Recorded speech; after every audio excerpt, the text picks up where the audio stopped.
I have quite probably taken more nitrous, at least in whippet form, than anyone else alive, so I feel compelled to share with all of you my experience. Excessive nitrous oxide abuse can cause permanent, irreversible brain damage. I am patient 0, so please, everyone, listen to this all the way.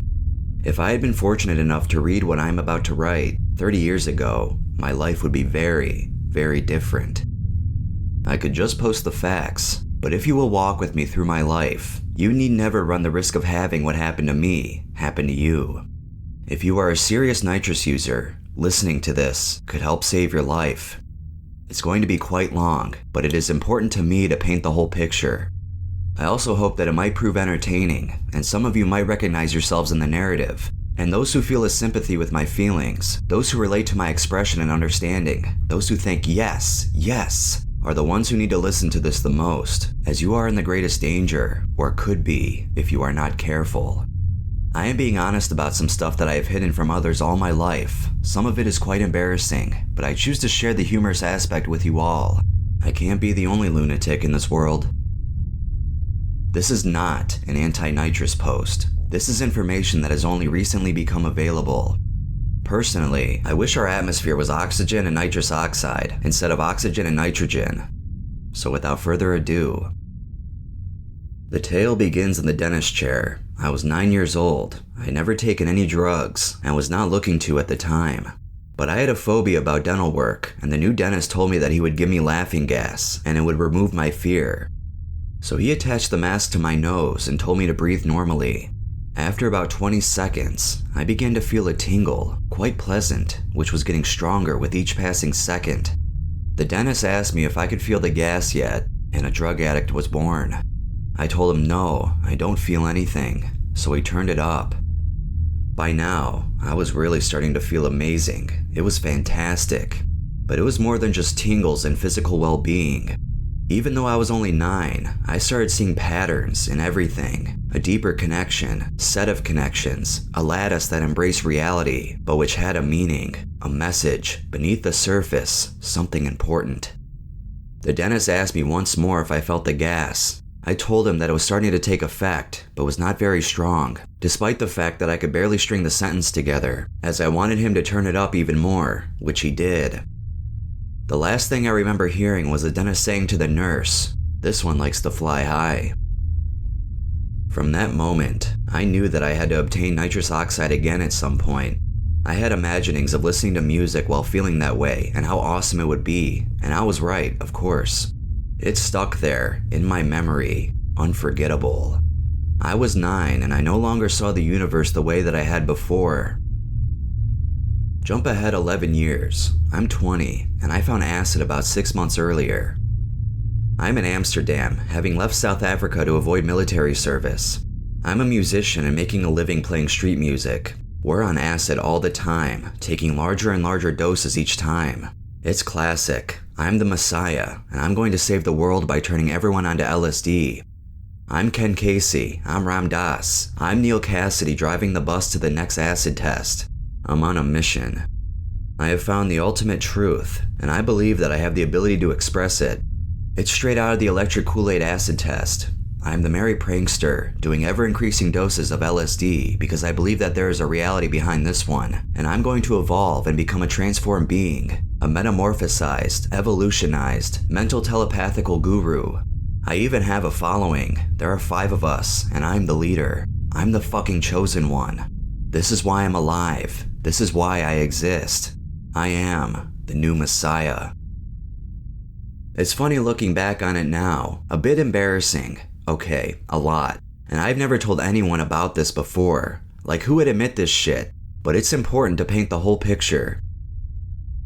But LSD is not a beast to be tamed. Oh, I believed that I was in control of the acid, that I held the reins. I had become its master and its servant. But I was treating it disrespectfully, and when you do that, the acid inevitably turns around and slaps you down a peg or two. In my case, it was all the way down from my lofty delusions of grandeur to a smear on the roadside. A new acid had come out, called simply Mandala. The dealer told me that it was not commercial acid, a bit stronger, and to boot, a half a hit was a hole. I had been dropping between 5 and 10 at a time, and I did not assume that this half hit of new acid was going to top my multiple ingestions from the weeks before.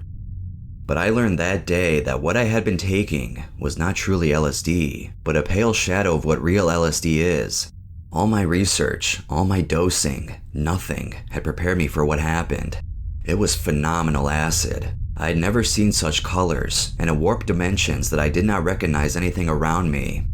It was too much for downtown Amsterdam, so we all jumped on a tram, laughing uncontrollably all the way home.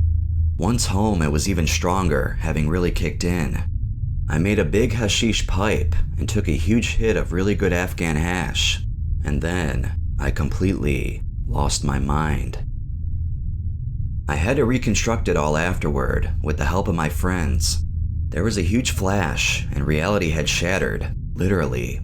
It was as though everything I'd been seeing was made of glass, like a mirror, and the hashish exploded the acid so hard and fast that I suffered a psychotic break. More to the point, from one moment to the next I had total amnesia. I was with my closest friends, a girl who had come over to Europe with me who was like my sister. I had known them all for years, but I recognized no one. And I did not know who I was or where I was, and I don't mean which town, I mean which universe. I was a total blank, wiped clean, nothing left. I realized that I was bleeding. In my throat, it had turned to glass and shattered. Blood was everywhere and my life started slipping away. I collapsed slowly to the floor and died. However, a while later I appeared to be conscious. So this was it. I was dead. This must then be the afterlife. A man walked up to me and looked at me curiously and then said, "Are you okay?" But what I heard was, "Are you okay?" in a kind of deep Twilight Zone surrealism. Who was this person? If I was dead, perhaps he was me, a reflection of me, on the other side of the shattered mirror that was reality. So I said, "Who are you?" And he said to me, "You know who I am," which I heard in a big boomy voice as, "You know who I am." The poor guy, he didn't have a clue what was going on. None of them had actually realized yet that I had quite literally lost my mind. All of it. So I deduced that if he were me, a kind of afterlife version, that we would have the same mother as I. So in an attempt to confirm this, I asked him, "Who is your mother?" To which he replied, "You know who my mother is," which I heard as, "Okay, you get the picture."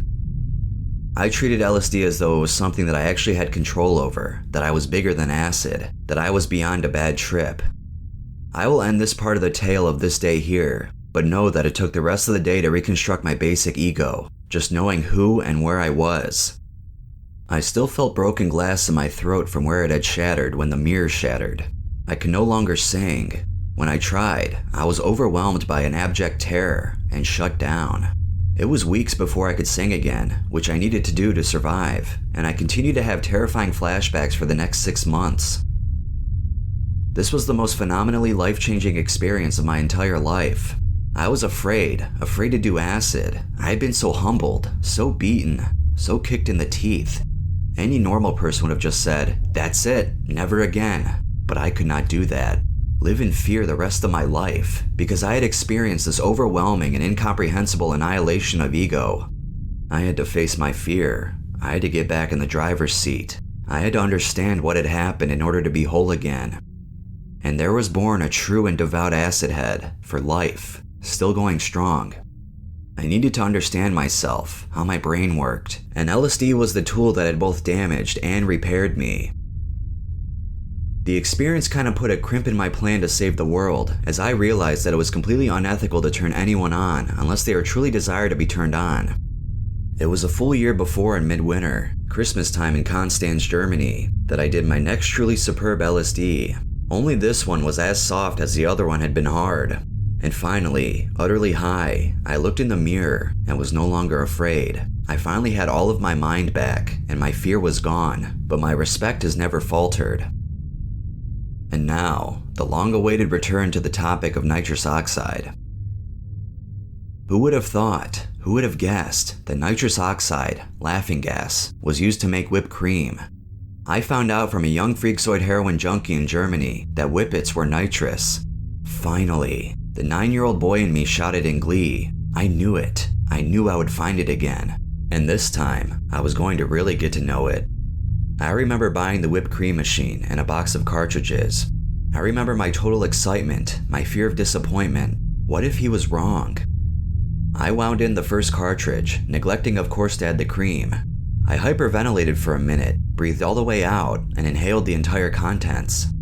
Within 5 to 10 seconds, I recognized the feeling. My insides screamed in glee, and for the next minute my world was perfect. It was exactly as I had remembered it, only more so. This is my encapsulated life story, so I have to jump to pivotal moments if I'm going to keep your attention. Let's just say that over the course of the next year, I did hundreds of boxes of Nitrous, maybe 1,000. And the more I explored the Nitrous reality, the more sense it made, of everything.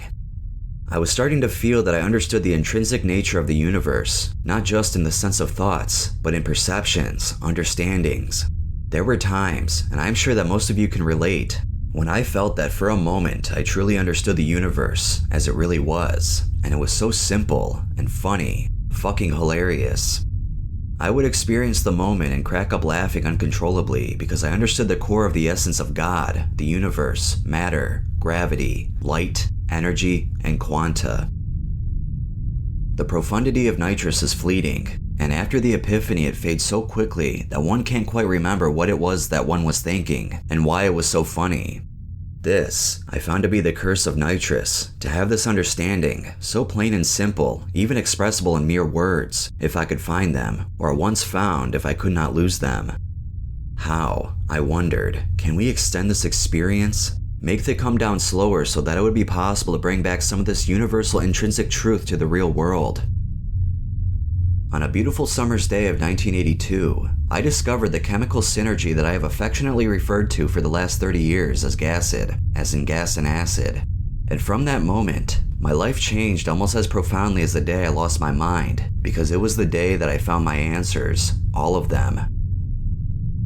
I had done some acid, not a lot, maybe half a hit. I was still very cautious after my annihilation a year earlier, and the theory was twofold.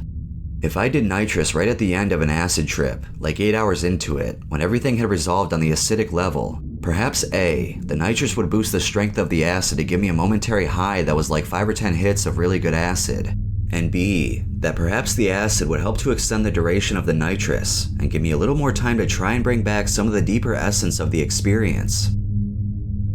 I was extremely careful. I'd lost my mind once already, and I was not keen on a second round. My first hit was minuscule. There was a very slight shift in my perceptions.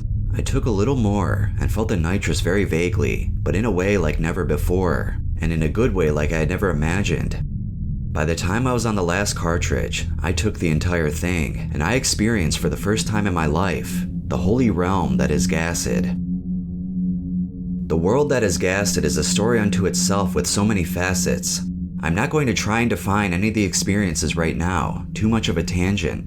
I became a student of GACID. I had found what was, at least for me, the key that unlocks the doors to everything, and more importantly, it was the most exquisite experience that can be. It is heaven to me, a perfect state of being, the thing that we all at the core wish to experience, even once.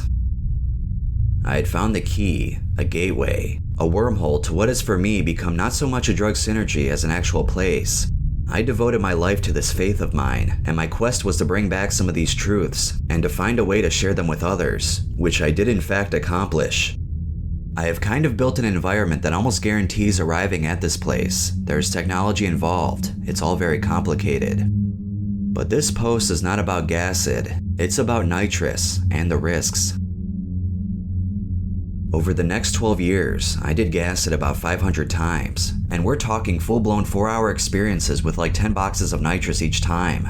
It is my world, my reality, my guru, my God, and myself. I have no doubts, no hesitation, no lack of understanding, and it just got better all the time, as I learned to pilot this spaceship that I built over the course of those 12 years. I eventually left Europe and moved to Canada, got a new life and a new wife, and continued building and discovering. It was very hard at times, terribly lonely. From my perspective, I had found the answer, and what's more is I could pretty much prove it, and took a few select people on a trip around the universe, but it was so lonely. All I wanted to do was share what I had found, but very few people knew about nitrous back then. I began to get adamant about finding proof, finding a way to bring back something significant enough that would make people take me seriously. I knew that if I told this all to a shrink that I would be labeled as a schizophrenic with delusions of grandeur, but I knew that all a doubter had to do was come for a ride and see for himself. They would find their own truth, not mine. Everyone has their own truth. All I had found was the medium in which to fairly reliably produce a very specific experience, and to be able to return and continue the thought, anytime. I was frustrated. My wife was not too supportive of this, and I wanted her on my side. So I tried even harder to find some tangible evidence that the work that I was doing was valid. Telepathy, psychokinesis, some small evolutionary step that would demonstrate that what I was doing was valid, and that I was not just another nutter who did too many psychedelics. This was the time that I had almost completed my spaceship. It was an entire room with a driver's seat positioned in the middle. There were spinning wheels and stroboscopic lights, all synchronized to music. My own, of course, which was rated specifically to induce certain types of trance using light and sound to guide the subject on a solid path. I was so close, but relations were getting strained with my wife, who thought that I was obsessed. She was right, of course. I was, and why not? This was the most important thing in my life. It was the one thing in which I truly had unshakable faith. I had to find some evidence of the validity. I needed support on this, not criticism. I at least deserved a chance to demonstrate it to someone else, to have the years that I had invested validated by another fearless soul who was willing to walk through the gates of heaven and be embraced lovingly by the universe. And now, we start to approach the moment of truth, the point, the reason that I have written everything that came before now. I am a scientist, not just a druggie. I don't just take drugs, I study them, I prepare myself, I am informed, I know the risks, I am careful. But this was before the internet. The only knowledge that existed was in books, and almost no one knew practically anything about nitrous. It had just slipped by, owing to the fact that it was legal, and a secret known by not a lot of people back then. According to Peter Stafford's Psychedelic Encyclopedia at the time, nitrous oxide was a perfectly safe drug. There were two, and only two dangers. The first rule was, don't breathe directly from a tank, you can freeze your lungs. And the second rule was, don't tie a mask to your face, because if you fall unconscious, you will eventually die from lack of oxygen. That was it. Other than that, it was safe. They give it to kids for fuck's sake. I don't know exactly when it went from genuine psychoscientific spiritual research to addiction, but it was marked by the fact that I started doing nitrous without doing acid. I know myself. I'm an obsessive, raging fucking maniac when it comes to drugs. I have no breaks. So I made a deal with myself many years before, after doing way too much nitrous for way too long and having spent a small fortune on it, that I would only do nitrous if I had done acid. I tried to keep it to once a month, but not always. I kept it at least to once a week, but I was so intent on finding my proof quickly that I made an exception, just once, then again, and again, and again. I really couldn't afford it, and I knew my wife would be pissed at me for wasting money, so I kept it to myself. After all, I was almost there. 12 years of exploration and design was finally going to come to fruition. I almost understood it all. I was so close, and the nitrous would run out, and I would go to the store and get more, and then be racked with guilt over it. And suddenly, I realized that I was addicted to nitrous oxide. They had said nothing about addiction in the books, but I had been doing it every day for about 6 weeks, maybe more, and I had been doing it excessively before it became daily. And when it ran out, I just could not cope. This was not a drug withdrawal like an opiate. This was madness incarnate. I could not stand being in my body. It was blindingly intense and wouldn't go away. The next weeks are only a vague memory with scattered images and vague recollections. I could not afford to keep taking the nitrous, but I could not survive stopping. I wanted to call out for help, but who the fuck would I talk to? There was no internet. Very few people knew about the recreational legality of nitrous. I felt so stupid. How do I even begin to explain to someone that I inhaled the whipped cream charges? They'd probably lock me up. So I had to stretch the nitrous I had, breathe very, very little in between, hold my breath for minutes at a time, not breathe as much as possible. I was losing it. I knew that. I was starting to go crazy, even by my own standards. And those of you who have actually listened this far can probably understand that I'm a rather bizarre individual. I don't remember much of the last weeks. I felt like I was dying, slowly. My thoughts were scrambled. There were dark patches in my consciousness. At one point, I thought I might have been possessed. I'd gone from what I considered to be a self-respecting scientist of the wackiest of varieties to a fucking loony. I was lost. I was doing a gig on Vancouver Island, sitting on the beach doing nitrous all day long in tiny little gasps. The first night I noticed that I'd lost the feeling in the tips of my fingers on my right hand. The next day, my left hand. By the time I got home, my hands and feet were numb. 2 days later, my entire body had no sensation, and I had completely lost my motor control. Then I was in the hospital, and the year that followed never became cemented in memory. People, please pay attention. This is not a well-known fact. Not a lot of people have screwed up quite as badly as I did, and it's never been made public in a big way. The effect of nitrous oxide is cumulative. If I remove the mental and psychological and emotional horror that followed, I'll tell you that the physical sensations finally returned, as did my motor control. But the problem is that I had damaged my brain, and the signals that should have just reported to my cerebellum that I was in fact alive and moving were mistranslated by my brain as pain signals. In short, when my feeling returned, I was in unbearable pain, everywhere, non-stop, every freaking day of my life for the last 14 years. I nearly committed suicide so many times, not because of depression or sadness, but because I simply could not imagine waking up every day to this, suffering, and nothing to be done about it, because it is not physical as such, it's neuropathic pain, and it did not heal, and there is no treatment. I have spent 14 years wishing to God that the internet had been around just a little earlier, because once it arrived, I had found another person who had done what I had done, and who had suffered identical damage. I only found this 2 years after the fact. I could describe my suffering over the last 14 years, but I hope that I have successfully illustrated my point through this post. Nitrous is amazing. Acid is everything that I've said it is times a million. There was nothing wrong with my perceptions, only my obsession and total lack of self-restraint. I had my cake and I was eating it, and I could have continued to privy to what I consider to be the best chemically induced experience that there is. I found heaven, and I was such a glutton that I destroyed it through my greed.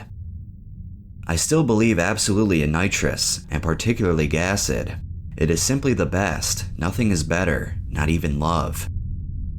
I am almost done. There are so many aspects of the story that I left out, because we're talking 15 odd years, hundreds, maybe thousands of cases of nitrous, and about 750 hits of acid. All I wanted to do was share it with someone else. I have told only a handful of people about this, and I've never told the whole story at once.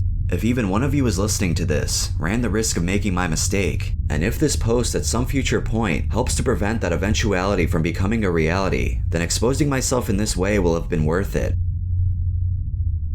Please, friends, be careful. If you ever find heaven, take care of it.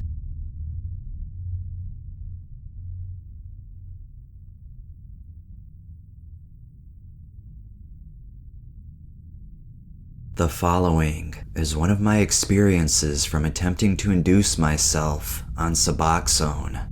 Before anyone says the obvious, buprenorphine is in no way psychedelic, and when used properly, has been extremely beneficial in my life.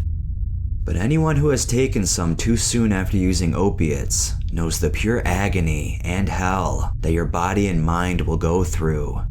This, combined with dehydration and malnourishment, is only comparable to a very, very bad trip. A little bit of background. I've been a regular drug user from a pretty young age, 12, and was dependent on opiates on and off from the age of 18 to 29. This experience was in 2019, while I was living in a rented room in North Philly.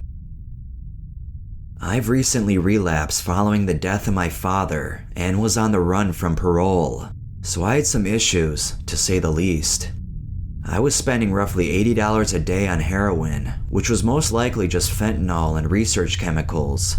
And as you could expect, my life was spiraling out of control. The extreme anxiety and depression that comes with being dependent on such strong opiates is incredible. Like I said, I have been using opiates of all kinds for years before this.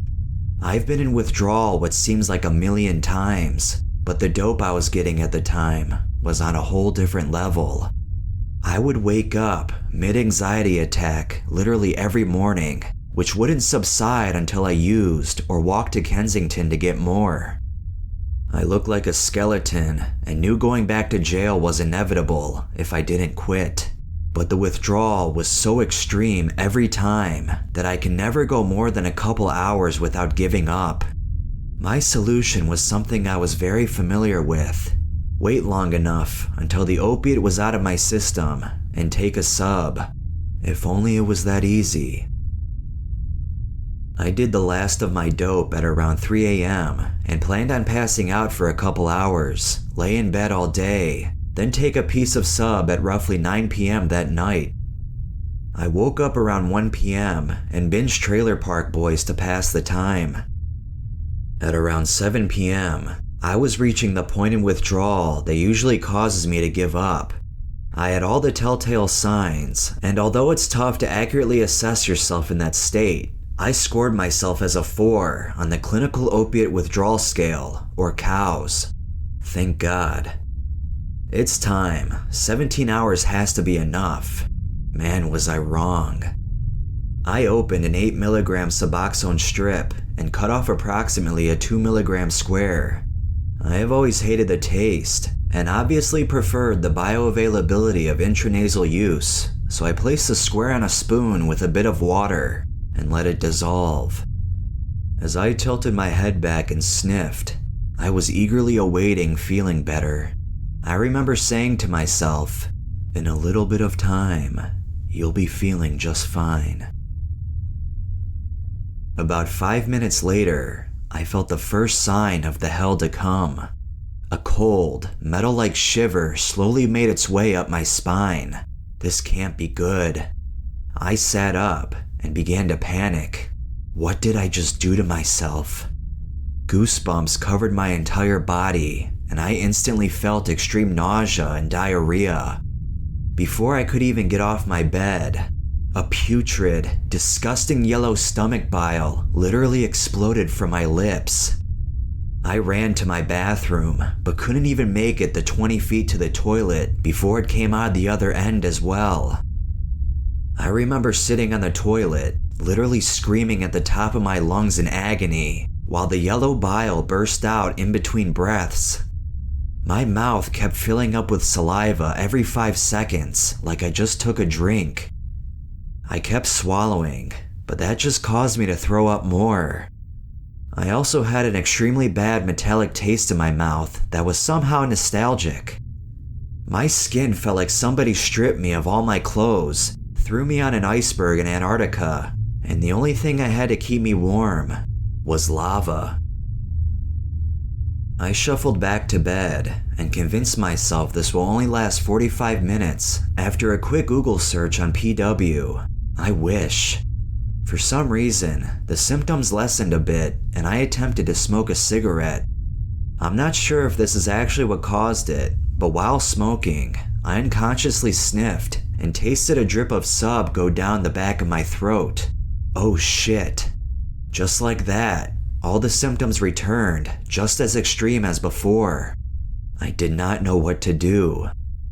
I remember laying in a child's pose and periodically screaming into my pillow, just wishing it would end. I would lay there for 36 more hours. I started becoming delirious sometime that night. I had multiple voices in my head, and I became convinced there was little people living in my body, controlling and causing these symptoms. And not just any people, it was the Trailer Park Boys. I saw Ricky and Bubbles with buckets attempting to bail out my saliva like they were bailing out a boat. Meanwhile, Randy and Mr. Leahy were sabotaging them in the process. The next day came and went as I laid there, dying. I could hear people outside, and I so desperately wanted to ask them for help, but I didn't even have the energy to plug my phone in the charger, let alone get anyone's attention. I didn't sleep, but I remember literally fantasizing of a red Gatorade, and at times truly thought someone brought me one, only to realize that nobody did. By this point, I was contemplating how I was going to tell my girlfriend and family I was crazy. The next morning, I knew I had to do something, or I was gonna die here. Of course, my plan was, instead of going to the emergency room, I would just go get more dope to hopefully end this nightmare. It took me hours to summon the energy to get out of bed and get dressed. From where I lived, it would usually take me about 20 minutes to walk to the EL at York Dauphin. This day, it took me close to an hour and a half. Every smell on the way was unbelievably putrid, and sounds literally hurt. The squeaking of the train on the rails felt like someone was stabbing me in both temples. I finally got off at K&A and made my way to Reach Street. The trap they were using at the time was about halfway up the block, and I could see people going in and out as I slowly shuffled forward. Okay, almost there. As I walked in the completely dark room, lighters flickered in corners as the smell of crack and piss filled my lungs and caused me to puke more yellow bile all over the steps leading back out to the street. With blurry vision, I lifted my head to see a police van speeding down the wrong way down the one-way street. I instinctively started walking away as nonchalant as possible, but as I heard the sliding of the van door as the tires screeched to a stop, I knew I was fucked. I wanted to run, but I just didn't have the energy. I heard the cop's voice say, "Good morning," as he walked in front of me, snapping on blue gloves. It's pretty common for cops to shut down a block like that down there, and usually they let the users go, unless of course you have a warrant. I was one of the roughly 12 people sitting on the curb while they ran our names. As I look back, I know I subconsciously wanted to get caught, but of course at the time, I just wanted to get the fuck out of there. Although I wasn't positive, I knew my parole officer had most likely issued a warrant for me a couple weeks prior. Lo and behold, he did. I remember the cuffs feeling like razors and my hair feeling like icicles as the cop pulled down my hood and put me in the back of the van. The door slamming shut sent a sharp shock throughout my whole body. The only thing I remember about the rest of the ride was the cops laughing. I didn't know Justin Bieber did dope. Thankfully, the cop that arrested me asked if I thought I needed medical attention, and they took me to Temple University Hospital. The male nurse that was tending to me was getting pissed I wouldn't undress and put on the smock they gave me, but I just couldn't. The floral design of the curtain around my bed was twisting and morphing, and the beeping of the machine sounded like nails on a chalkboard. I was puking off the side of the bed as the nurse tried to hook up the IV. I remember him saying, "You gotta stay still or you're gonna get hurt," to which I replied, "You're the one that's gonna get hurt." He obviously wasn't happy with that response and said, "All right, man," threw up his hands and left. At this point, I saw my mom standing on the side of my bed. She was 80 miles away, telling me to calm down, and what would I do if someone treated her like that? She's an RN. The doctor finally came over. I remember his hand touching my leg, feeling like it was covered in hot spikes. I'm not sure if he was aware of the differences between regular withdrawal and my withdrawal, and I felt like they thought I was overreacting. He talked to me about my use and implied that the only thing that would make me feel better is an opiate, and he was not going to give me any. He ordered me the usual withdrawal meds, clonidine and Imodium IV fluids, and left. I laid there completely defeated. I could not believe all of this just happened. If there was ever a sign to stop, this is it. I prayed silently and swore I wouldn't touch any opiates if God could just make this pass. Then, the doctor came back. "How you doing, buddy?" I just looked at him and shook my head. You know, at the other hospital I work at, They have methadone to help with this. Let me go see if we have it here." My addict, manipulating brain saw a golden opportunity from this statement. I'll get him to give me something. The doctor came back a couple minutes later and said unfortunately we don't have methadone. At this point, I haven't given them a urine sample and refused to speak to the crisis counselor. I started telling him how much I wanted to stop and how hard it's been, how I'm a good person and this isn't me. And then I went for it. "Doc, I'll go to rehab. I'll give you a urine, talk to the counselor, whatever. Please don't make me go there feeling like this." He responded with a couple of other questions about my use and listened to my heart. I knew I almost had him and used my ace in the hole. "Doc, I don't even know if I have any opiates in my system anymore. They won't even give me a detox bed without a dirty urine." He kinda stopped what he was doing and looked at me as to say touché. "Okay, I'll see what I can do." The male nurse from before came over a couple minutes later and gave me 2 milligrams of morphine. This did absolutely nothing as far as physical symptoms, but made it so I could at least try to sleep.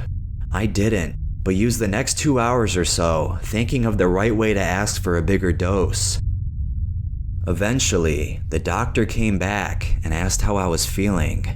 "Doc, I just got done telling you I've been taking Vicodin since I was 12, and you give me 2 milligrams?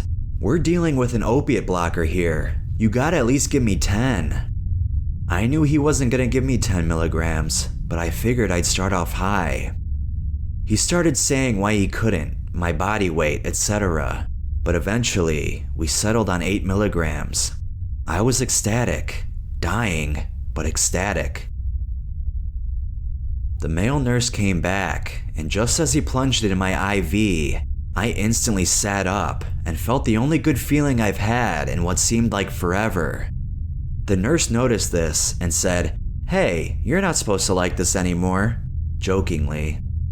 His words faded just as Peter Frampton's solo in Do You Feel Like I Do came over the hospital PA. All of my symptoms disappeared instantly, and I laid back in relief, listening to Frampton rip. 3 minutes later, that good feeling disappeared, and I was back to hell. But that little bit of relief allowed me to somehow fall asleep on and off for a couple of hours, so I was extremely grateful. I ended up going to rehab the next day, but wasn't right mentally for a couple of weeks. I have never felt something so extreme in my life. I remember thinking it would be a great interrogation tool because nobody would be able to endure this feeling for very long. They actually dosed me the first day. Anyone who's been to rehab knows that doesn't happen. I basically slept the entire detox stay and can remember waking up one night and instantly saying to myself, "Thank God." Going to rehab also saved me from my legal issues from running, but till this day, I feel like getting caught saved my life. I wasn't gonna stop unless I was forced to. There's a reason why Kensington is the biggest open-air drug market. The accessibility and quality is unmatched, and for an addict, the temptation is hard to resist when you know you can always get it. If you are listening to this and are currently using, please, please get help. You may think you can kick on your own, but in my 12 plus years of using, I've never seen it work. Life will get better if you stop, I promise. And if you need someone to talk to, please DM me. I'm gonna end this with a rehab quote that has always stuck with me. Why give up everything for something small when you can give up something small and gain everything?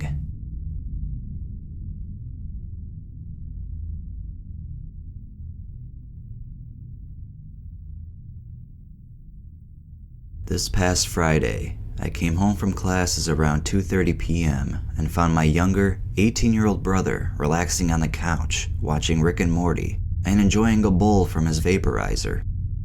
It was his spring break, I already had mine a couple weeks earlier, and he had convinced our parents to allow him to stay home while they drove to Orlando for their usual spring break vacation.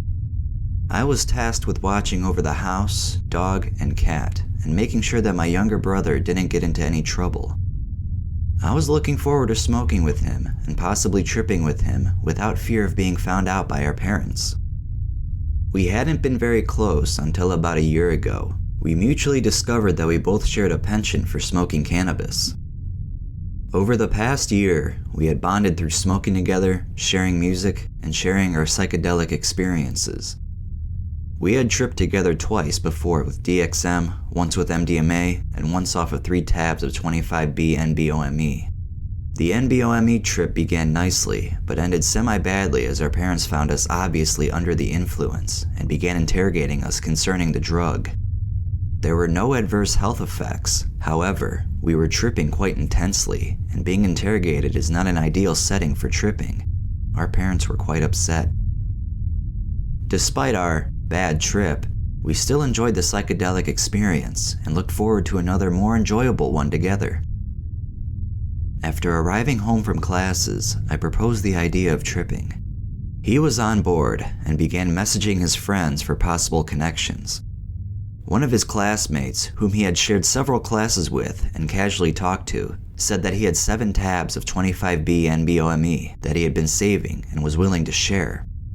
The friend, who I shall refer to as Jay from here on out, arrived, and we dosed sublingually just after 5 p.m.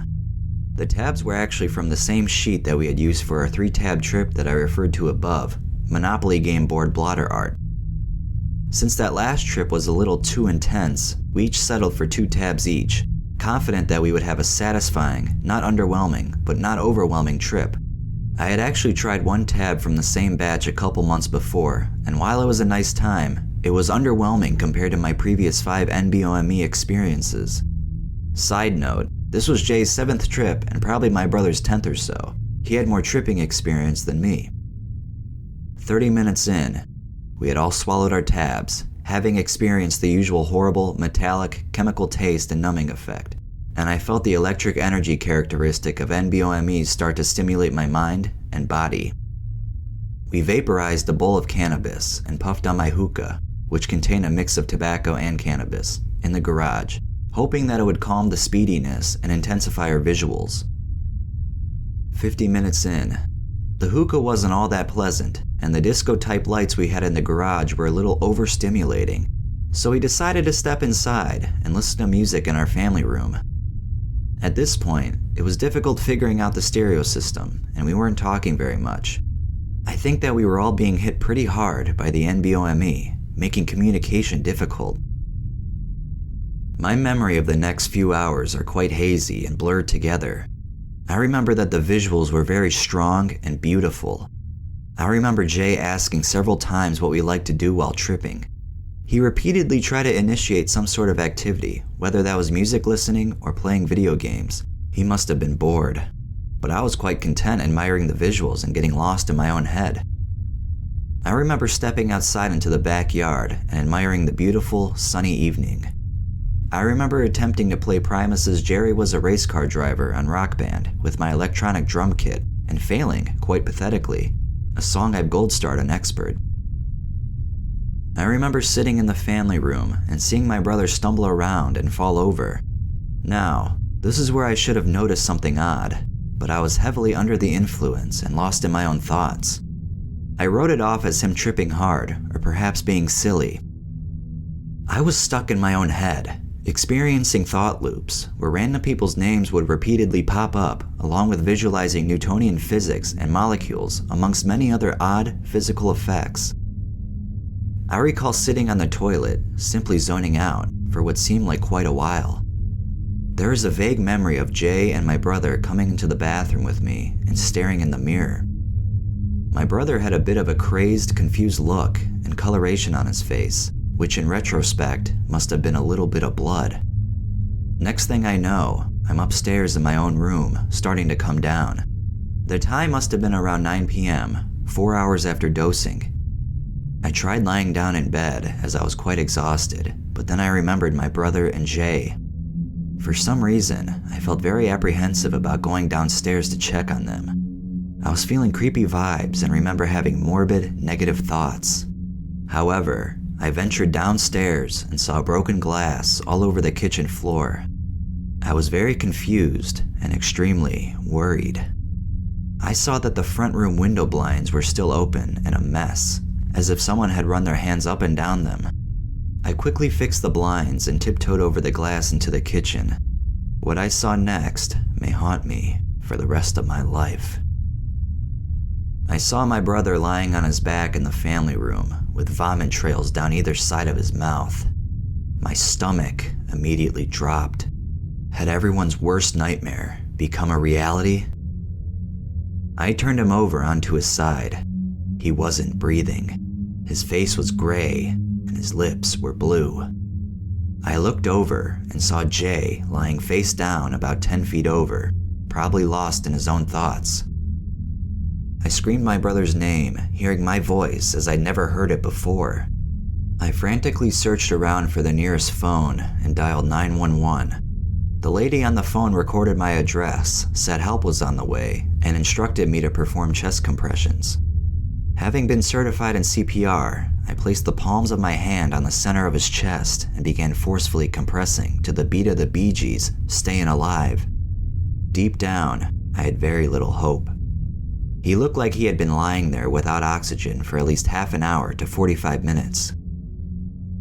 The paramedics arrived within 6 minutes. He began applying chest compressions, then ripped open my brother's shirt and attached the electrodes from the defibrillator. Jay, meanwhile, had risen to a seated position and still seemed to be under the influence. He didn't say anything and displayed no sense of urgency. Feeling helpless, I watched in horror as the paramedic continued chest compressions.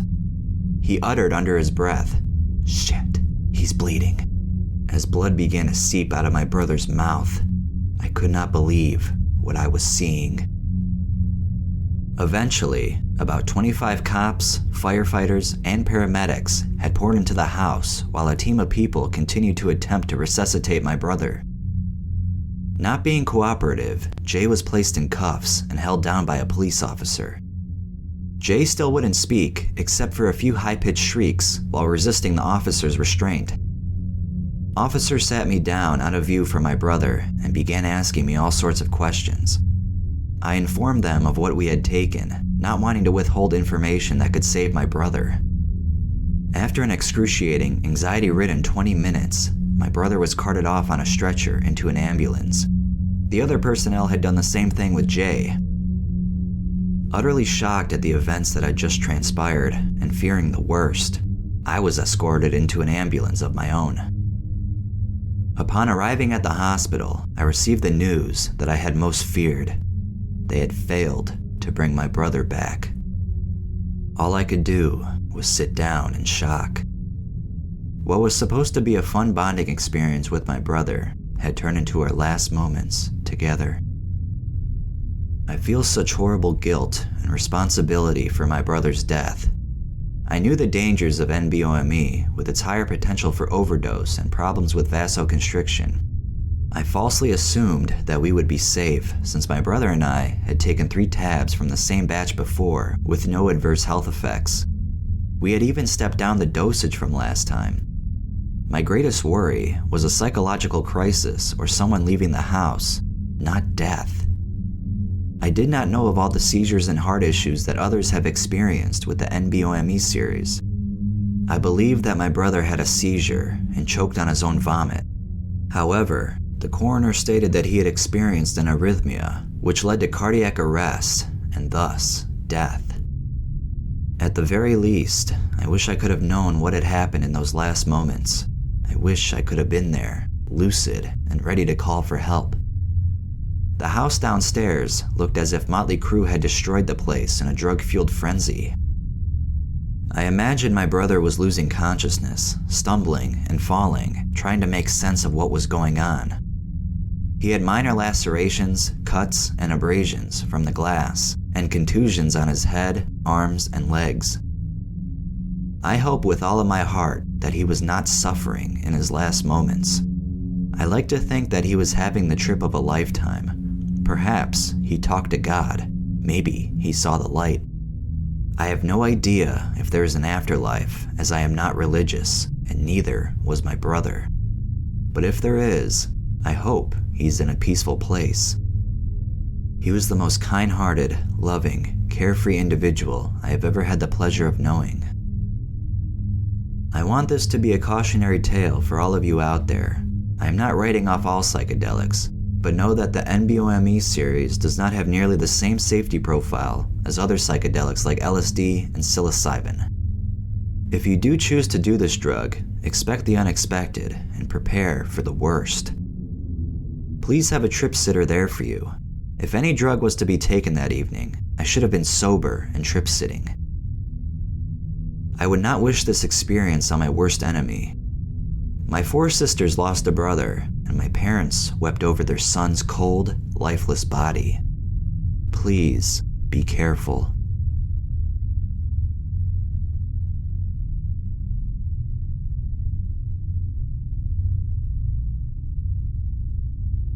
It was a typical Saturday afternoon. A week prior, I had made plans with 3 of my friends to trip on some very potent liquid LSD we had picked up recently. I was given a serious warning from my dealer not to consume more than 3 drops. He sincerely claimed that the vial needed to have a warning label on it. His source had driven several hours to another city just to obtain the acid because it was such a wicked batch. It was supposedly barely diluted. Being my usual skeptical self, I decided I was going to ignore his advice and go balls deep to see what beautiful places my mind could take me to. My friends were very inexperienced with LSD for the most part. One friend, who will be called Jam, had tripped a total of 7 or so times. Another friend, D, a single time, actually 2 days before this trip, and the other friend, Ka, was dropping for his first time for his birthday. The day seemed all too perfect for anything to mess up, despite the fact that during this time in my life, I had had a myriad of personal issues and insecurities that could possibly lead to bad experiences, but I didn't completely take that into account. I'm honestly starting to get slightly uneasy even thinking about the experience I'm about to describe. Around 3:30 p.m., one of my other friends named Kai, who was sober, picked me up from my house. He was with D and Ka, who were minutes away from consuming their acid. We drove to my other friend's house, where my personal stash of acid was sitting in the freezer. The LSD was dropped onto sugar cubes. Our plan was to drive to our friend Jack's house and enjoy the ride in a safe setting, while the people that opted not to trip smoked marijuana. I walked into his house and saw a couple of my friends there. We briefly conversed and smoked a bowl of top-quality CBD-rich sativa marijuana, an antipsychotic chemical in marijuana that reduces anxiety, for a few minutes as a way to ease me into my trip. Haha, yeah right. I believe this is what made the come-up so overwhelmingly fast. I pulled a whopping 5 sugar cubes out of the freezer and shoved them in my mouth, then licked a bunch of sugar crumbles off the foil, which came from the edges of the 11 sugar cubes I had in my stash. My friends were a bit shocked I was willing to go that far, but they were already sort of used to my tendency to consume large quantities of psychedelic drugs. I talked with them for another 10 minutes or so, then I went back to the car. On my way to the car, I noticed I was starting to feel increasingly disoriented. It wasn't that euphoric, confusing sort of disorientation. It was more of a I'm losing my fucking mind sort of thing. I felt slightly anxious, but I assumed the negative feelings would pass as soon as the acid took full effect.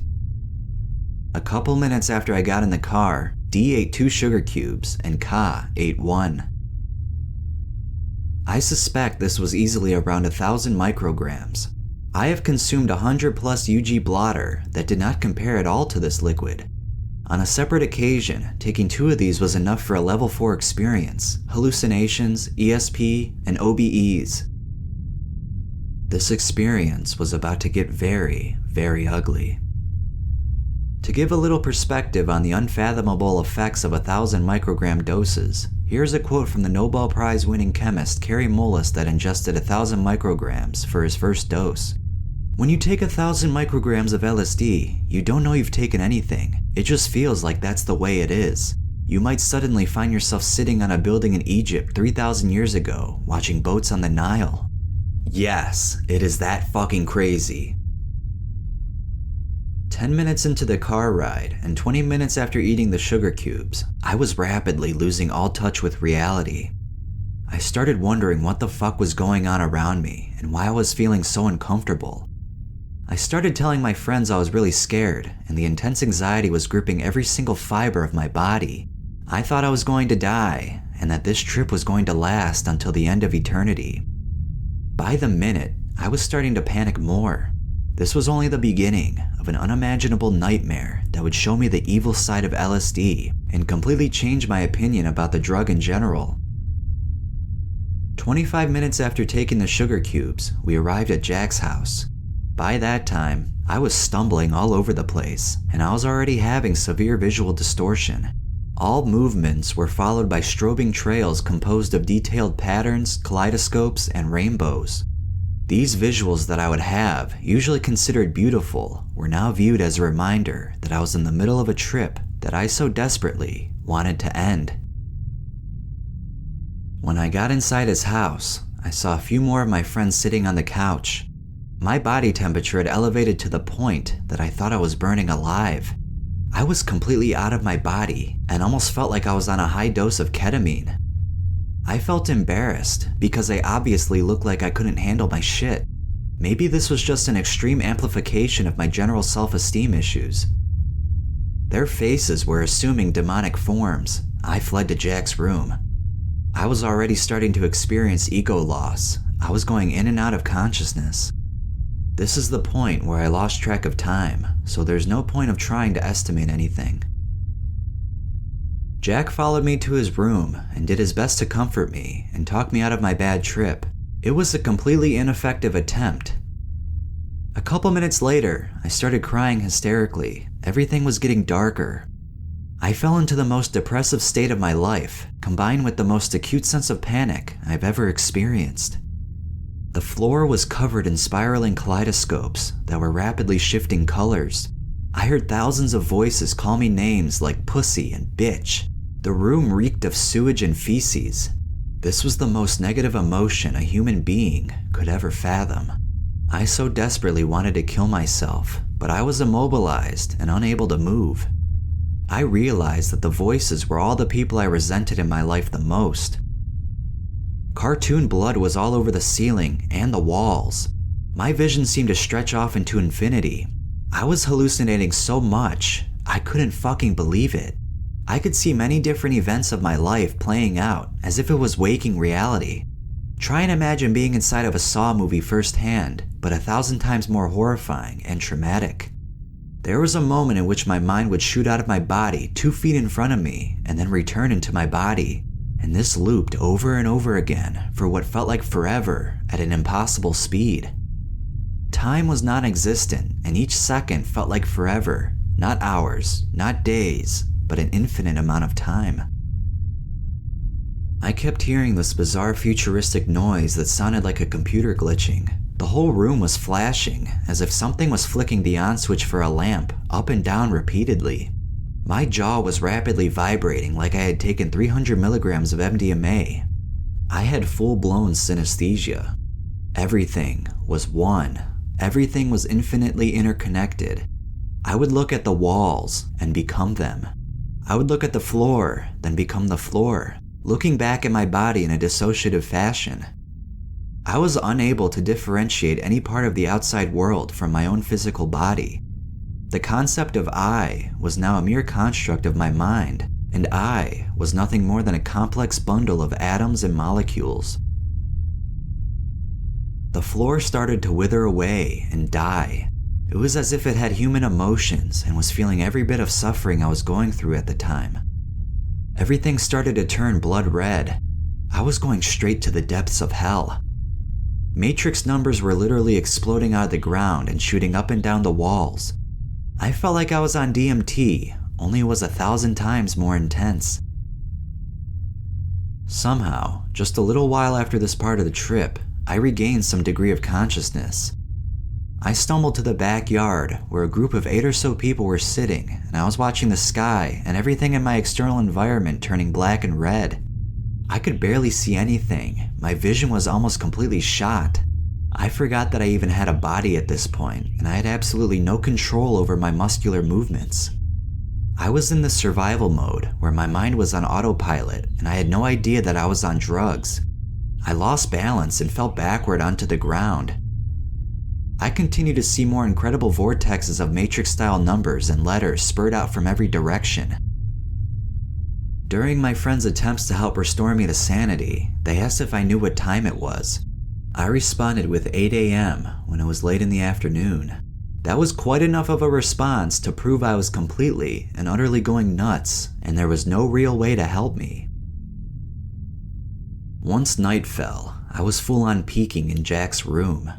I began to literally have no idea who I was, where I was, or what drug I was on, or what drugs were in the first place. I knew that I was going to die, and nothing could be done to stop it. At some point at the beginning of the peak, I realized that I could not recognize the room I was in. Suddenly, I started seeing several cop cars pull into the room and put their sirens on. Yellow caution tape magically appeared around them as well. This was one of my worst nightmares coming to life before my very eyes. There was a line of already arrested criminals in handcuffs next to the cop cars, and they were all complaining that I'd snitched on them for some unspecified reason. I knew I was in for absolute hell. Before I could see what was going to happen next, everything started fading to white. I could see nothing but burning white light, like I was looking directly at the sun from 100 feet away. What I saw was the ultimate truth, the answer to every question, the reason reality is the way that it is. I existed within the past, present, and future simultaneously. I couldn't see my own hand in front of my face. I dissolved into infinity. I was existing in an infinite number of dimensions, living an infinite number of lives simultaneously for an infinite amount of time. Though my memory of this is hazy, I believe I relived every event of my entire life during the peak. I could fit our entire universe into a period at the end of a sentence. Time was a point of nothingness. I was everything, yet I was nothing. I was in pure ecstasy.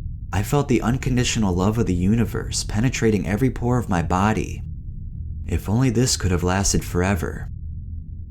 I suppose this was a taste of the beautiful part of ego death, but my stay in this ineffable place was cut short when I was suddenly catapulted into hyperspace, where I experienced every ounce of pain any human being could ever possibly experience at one time.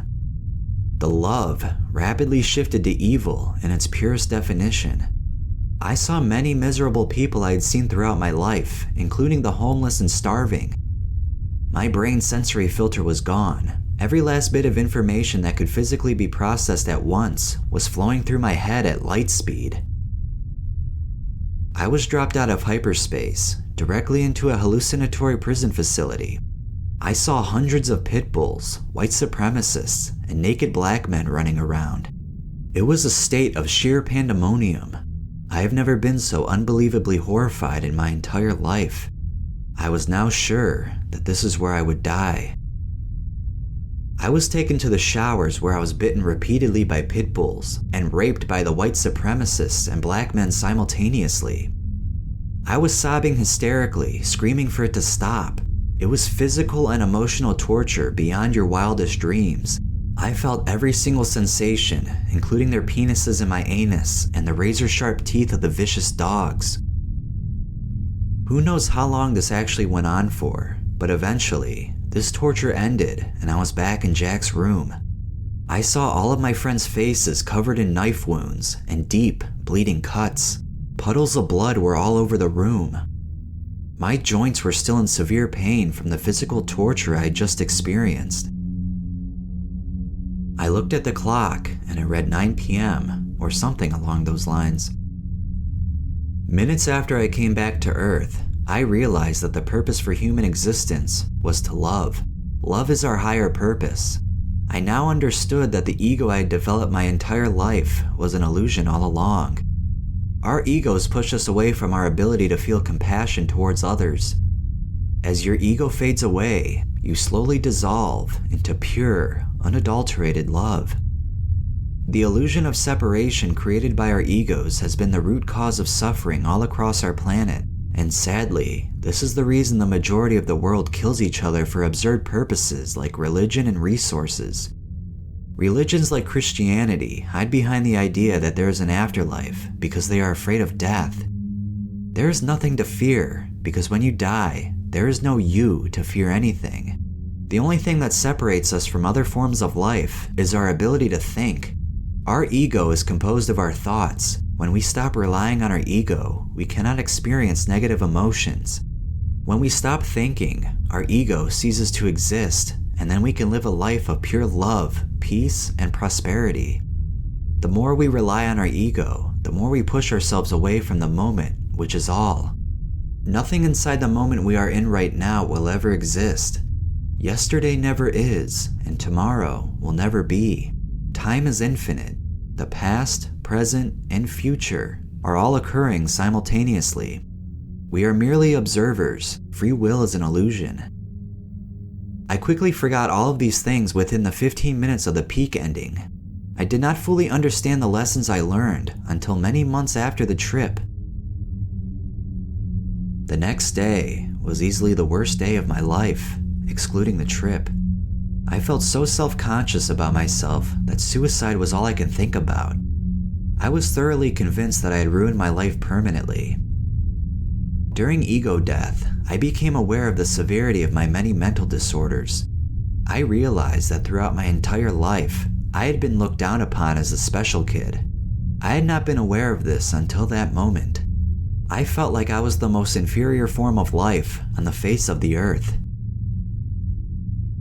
After I got home, I burst into tears.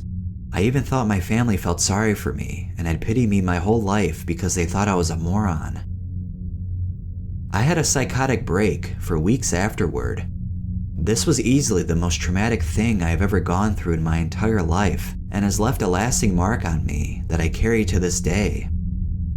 It's been over 6 months now, and I think about this trip every day of my life. It's nothing any human being ever deserves to go through, and I would never wish it on my worst enemy. Over time, this trip has had a profound impact on all areas of my life, in both positive and negative ways. The positive. I have very close friends now, and rather than the special kid, many people now view me as a very insightful and intelligent person. Before this experience, I had very, very few friends. I wasn't close friends with the ones mentioned in this report, but we chilled every once in a while. I now know what true friendship is. I go to parties. I meet new people all the time. I suspect I used to have a mild form of autism, and this trip literally eradicated it. My entire family has mentioned multiple times that I am a transformed person. I have fully developed social skills. I act normally now. I view everyone I meet as a part of my own consciousness. I've earned excellent grades at my community college and have grown tremendously. Multiple people have commented that I'm an entirely different person. I've taken up Buddhism and adopted a very spiritual lifestyle. The negative.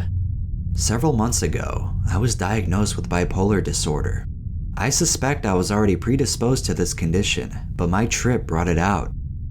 I still have mental flashbacks nearly every day and have been scarred by this experience.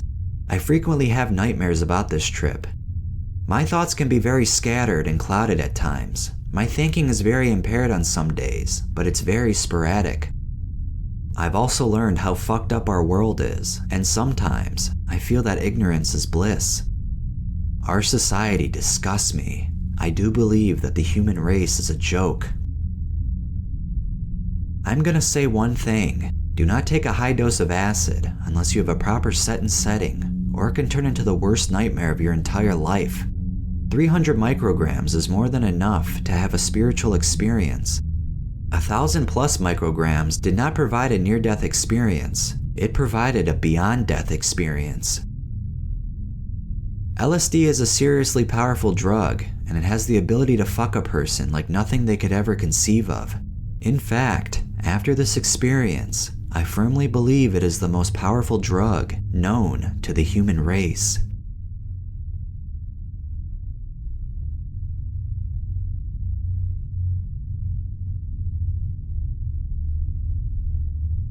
Dose, 450 milligrams, a couple days after a 900 milligram dose. Setting, college dorm, city campus, rainy night. Mindset, awful, broke up with my girlfriend the night before, was still half in denial. Aside from spending time with her, I had been generally bored with life and depressed for some time, didn't know what to do with myself, desperately wanted to sleep, but couldn't. Drug experience beforehand, 3 or 4 years of regular pot smoking, tried salvia once, mushrooms once, hydrocodone twice, and the previous summer took high doses of DXM as frequently as 3 times a week, until I couldn't keep it down anymore. That only took 3 months. Experience. I was visiting my friend Steve at a college nearby, and we got bored and tried to find some drugs. A pretty typical night for us. I was especially up for it since things were not going well with my girlfriend and I wanted to forget about it. There was nothing around, so we decided to take some DXM for old time's sake, even though I suspected it would come right back up due to former addiction. So we went to the drugstore to find either some Coricidin or Robitussin. None there. None at the next drugstore, or the next one, amazingly. So Steve mentions Dramamine, and at this point I say, sure, whatever. We buy it and go back to read up on it. What we find is sort of frightening, but also intriguing. And we're not planning on going out, so there's no problem, right? Also, we're so goddamn bored we're playing 2-player card games. We each take 600 milligrams. Nothing happens for about an hour, so we take more. I took another 300 milligrams, and I think Steve took another 450, based on how much was left over. And 90 minutes after the first dose, we get dizzy, similar to DXM but with less euphoria, if any. Definite mental confusion, but clear vision and sound so far. I can't walk straight, so I sit the hell down. For about 2 hours after that, Steve was seeing shadowy figures around the room, like mosquitoes inside the microwave, spiders on the wall, etc. But since I didn't see them, he knew it was just the drug. We just sat around evaluating the effects and playing cards. I had some slight movement in the periphery and nothing else. We both got very tired around 3 hours in and had to lie down. We were exhausted but couldn't fall asleep. It was incredibly frustrating. Steve kept saying, "What?" He must have said "what" 30 times over the next hour because he thought I had just said something, which I hadn't. I wanted to sleep so badly. Later, while I was still lying down, he was seeing his dog in the room and didn't realize it was a hallucination until later. Finally, the exhaustion passed and we sobered up. I was disappointed but took the remaining pills home with me. There were 9, or 450 milligrams. The next day, I broke up with my girlfriend officially. We had gone away to separate colleges, sort of agreeing not to have a long-distance relationship, but having one anyway. Then she met someone, and after a few weeks of denying it, I just gave up. She still wanted to be friends, which only made it more depressing. So here's where the real nightmare begins. I took the breakup really hard, and the following night around 8 p.m., I took the rest of the Dramamine. It was only half of the disappointing dose I had taken before, but I would have taken anything to get my mind off the ex-girlfriend. There was a hallucination about 4 hours before this dose, on no drugs, presumably residual from the first dose. However, by the time I took the second dose, I had completely forgotten about it, or just didn't care. I think I was still out of it from the first dose when I took the second dose, 2 days later, which will explain why a lower dose had stronger effects, and the fact that I was with a friend may explain why there were no hallucinations the first time. I'll go into detail about this one at the end. Anyway, the pills were halfway down my throat when some people down the hall invited me to a meeting they were going to. It was an NRA meeting, which didn't interest me, but I just went to be social and meet the people who live near me. In the middle of the meeting, I started getting dizzy and confused. I didn't want to have to interact with anyone, so I just tried to stare straight ahead and leave quickly at the end. I walked back to my room and sat down at my desk, glad to be alone. But a few minutes later, the RA came to the door because they were doing safety inspections that week, checking the windows, fire alarms, etc. It only took a minute, but as he was leaving, he said, "Hey man, have you been feeling alright lately?" And that made me a little paranoid because I hadn't been feeling alright, and I was pretty intoxicated at the moment, but I just told him I broke up with my girlfriend and I was alright. He said okay, and gave me a paper to sign for the inspection. I didn't even read it, but as I was signing it, I saw the words, "cocaine in a small plastic bag," handwritten at the top. I can't explain why I didn't ask him about it. I'd never even tried coke, let alone had any in my possession, but I did have alcohol hidden in my room. I was underage, and I wanted him gone, so I just signed and he left. On this drug, one can ignore things that seem impossible. After he left, I remembered that I had a party the previous night, and some of the people there had some coke. I wasn't sure who or when exactly. It was as if I just knew about the party. In retrospect, I think this was a vivid dream from the previous night, which, in my mentally confused state, I couldn't distinguish from a real memory. I was a little worried about the repercussions of what had just happened with my RA, but he hadn't said anything, so I figured it would just go away. Just then, the phone rang. It was my mom. She just called to say hi, but she also asked if I was alright. It surprised me because I didn't realize I was outwardly depressed, but I said I was fine, and we got off the phone. Next thing I know, I hear my RA's voice out in the hallway, telling someone that there was a lot of illegal shit in here. I think, oh great, here they come to bust me after all, and I wait for them to come in, but they don't. Instead, I hear my family coming down the hallway. My dad sounds agitated, and he never gets agitated. Keep in mind, my mother had just called me from 6 hours away, but her voice was outside my door. That magic transportation didn't occur to me at all. I don't remember seeing them enter the room, but next thing I know, my mother is lying on the bed. She told me she had been sedated, and I assumed that she had heard I was taking drugs and had freaked out. I didn't even consider who had sedated her or who carried her in the room. She was groaning and lying on her face. Then I see my dad, perched in my desk chair like, this is the best way for me to describe how I perceived him, I swear. A super intelligent monkey who had gone insane and was about to snap and go on a rampage. His eyes were bugged out and his skin was almost black, and was keeping some kind of psychotic watch over my mother. Then, she managed to mumble that, when they're alone, my dad is always like this, and he tortures her. In reality, my dad is extremely relaxed and agreeable. My younger sisters were also in the room, and although I didn't look at them, I sensed they were thoroughly bored with the whole thing. I also had the feeling that we were all waiting for someone to come in and tell us something, and that I wasn't allowed to leave. At this point, around 11 p.m., it hits me that not only am I in big trouble with the school, but I might even go to jail, and even if I don't want to go home because my parents are obviously completely dysfunctional. I've forgotten that I even took pills by this point, and I'm trying to decide what to do. I look over at my mother, and her back looks strange, so I lean in, and suddenly, she becomes a pillow. Despite this, the hallucination continues. I really believe what another report said about dimenhydrinate suppressing short-term memory. I lean away and she's there again, as real as anything, seriously. These people I saw look strange, not to mention the way my mother was lying. I would have been sitting on her legs, but I wasn't any less sure that they were there. Then things get even weirder. I notice a small chubby man hiding in my clothes hamper. I just see his red face peeking out the top, and I look over at my computer and the side is taken off and the hard drive is missing. I figure my hard drive is being read now somewhere, and things start to feel even more serious. I wonder what exactly was found in here. I hear voices of men in the hallway, but can't make out what they're saying. Finally, someone comes in and starts reading from some papers he's holding. He tells me on such and such day, I searched for pornography on the internet, and I think, what the hell, who cares? But he goes on, reading emails and AIM conversations, and I start thinking that there's going to be a trial, and I'm going to be made out to be some kind of sicko, and I'll be locked up forever. So I get to the point where I'm so shocked, angry, and creeped out that I decide to leave. I walked out in the hallway and looked into the next room and saw two guys in suits, one on a laptop and one sorting through papers, as if there's a whole team working on this. So I think, holy shit, I'm getting out of here. I go back to get my wallet and ID. My parents are there, but I ignore them, and I see the guy in the clothes hamper looking at me. He's wearing a turban, by the way. I think, man, I really need someone to talk to, so I say, hey, how's it going? To my clothes hamper. He just sort of listens as I start to complain about everything that's happening and how unfair it is. I start to feel like this guy is my friend, so I say, hey, you're not the judge by any chance, are you? He shakes his head. Then I feel bad for only talking about myself, and I ask him about his family, but he doesn't say anything. I say out loud, what the hell am I gonna do? He smiles and says, look under my hat. This all still seems very plausible to me and very real.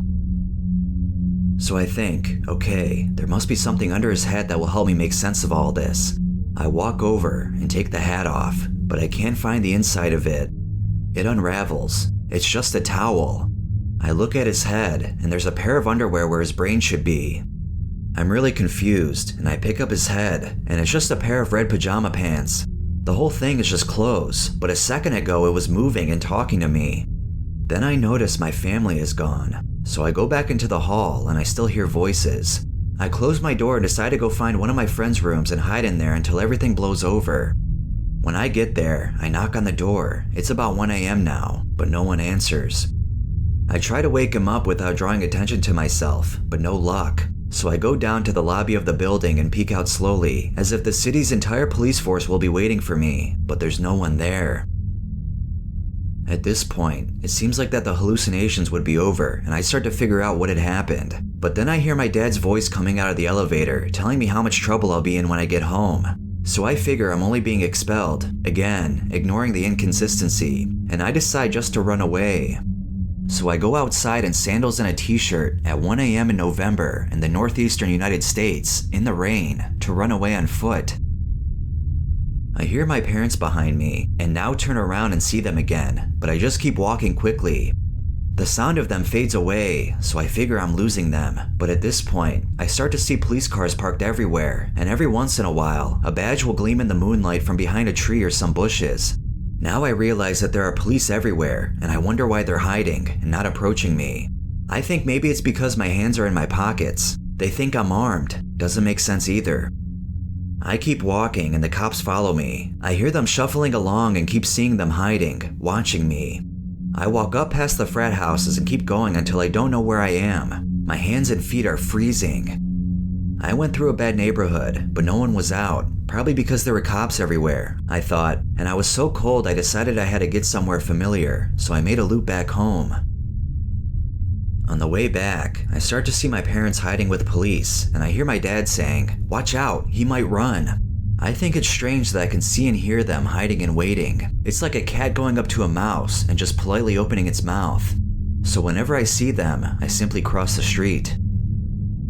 Finally, I'm so cold and tired that I stop on the steps of the music building and sit down, curled up, just wanting to be caught. I see officers in the windows of the music building and creeping up behind bushes, so I just empty my pockets and hold my hands out and wait. I can see my family across the street. No one comes for 20 minutes. I pick up my things and walk back home, figuring if they don't want to catch me, I'm going the fuck inside. I get to my building and sign on a computer in the lobby. Steve is the only person online and I tell him what's happening, without mentioning the Dramamine, which like I said, I've forgotten. He doesn't consider it either, just can't believe what's happening. We hang up and I sit in the laundry room for another half an hour with my hands behind my head, reading the paper, still seeing cops creeping up behind things. It wasn't until I saw 2 real cops who walked by and ignored me that I even considered it might have been a hallucination. I cautiously went back to the room to find everything in its right place, about 2:30 a.m., 6.5 hours later, and was so confused that I called home. If they answered, it meant I was tripping, and I'd be relieved. They answered, and I told them the whole thing. I felt like an idiot for days afterward, and worried that I would never be the same, but I recovered completely. Had some shimmering in the periphery for a few days though, especially against light backgrounds. Here's what happened that afternoon, which somehow I totally disregarded. I was reading, or doing some work, or something, at my desk. I glanced up at the open door, and hiding behind my door, against the wall, I saw a little girl. She was standing still, with no emotion in her face, just looking at me. It was a little creepy, especially since her entire body, including her head, was in the shape of a large narrow triangle. Her eyes were at the very top, and she had thin red hair that came down along the sides of her triangular head to where her shoulders would be if she had any, and her mouth extended across her entire face and was a straight horizontal line. Then her dress continued down the widening triangle, and just at the bottom I could see her shoes poking out. I figured, for some reason, that she had been running from something in the hall and ducked in here to hide, so I'd figured she's been through enough, and I left her alone and went about my business, looking over every now and then to see if she was still there. Finally, after what seemed like an hour, I got up and very slowly walked over to her. I said hello, but there was no answer. When I got there, I saw that she was a towel on a hook. I touched it in disbelief and then put it down and continued going about my business. I didn't even bother thinking about it or telling anyone. I say, don't take Dramamine recreationally, ever. Unless you're already a paranoid schizophrenic. I have no history of mental illness, by the way, and you feel you can use some more imaginary friends, or if you'd like to see your city hire more cops, or if your laundry isn't sympathetic enough to you. Frankly, if I was your underwear, I'd expect you to sympathize with me.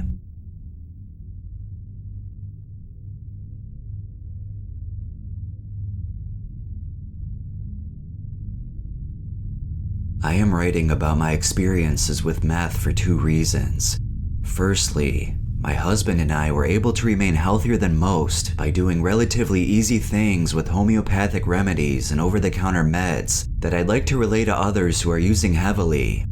And secondly, I feel that perhaps if I honestly relate the grotesque and extremely frightening things that happen to us, I might be able to save those who have just begun the long farewell of the hunger strike.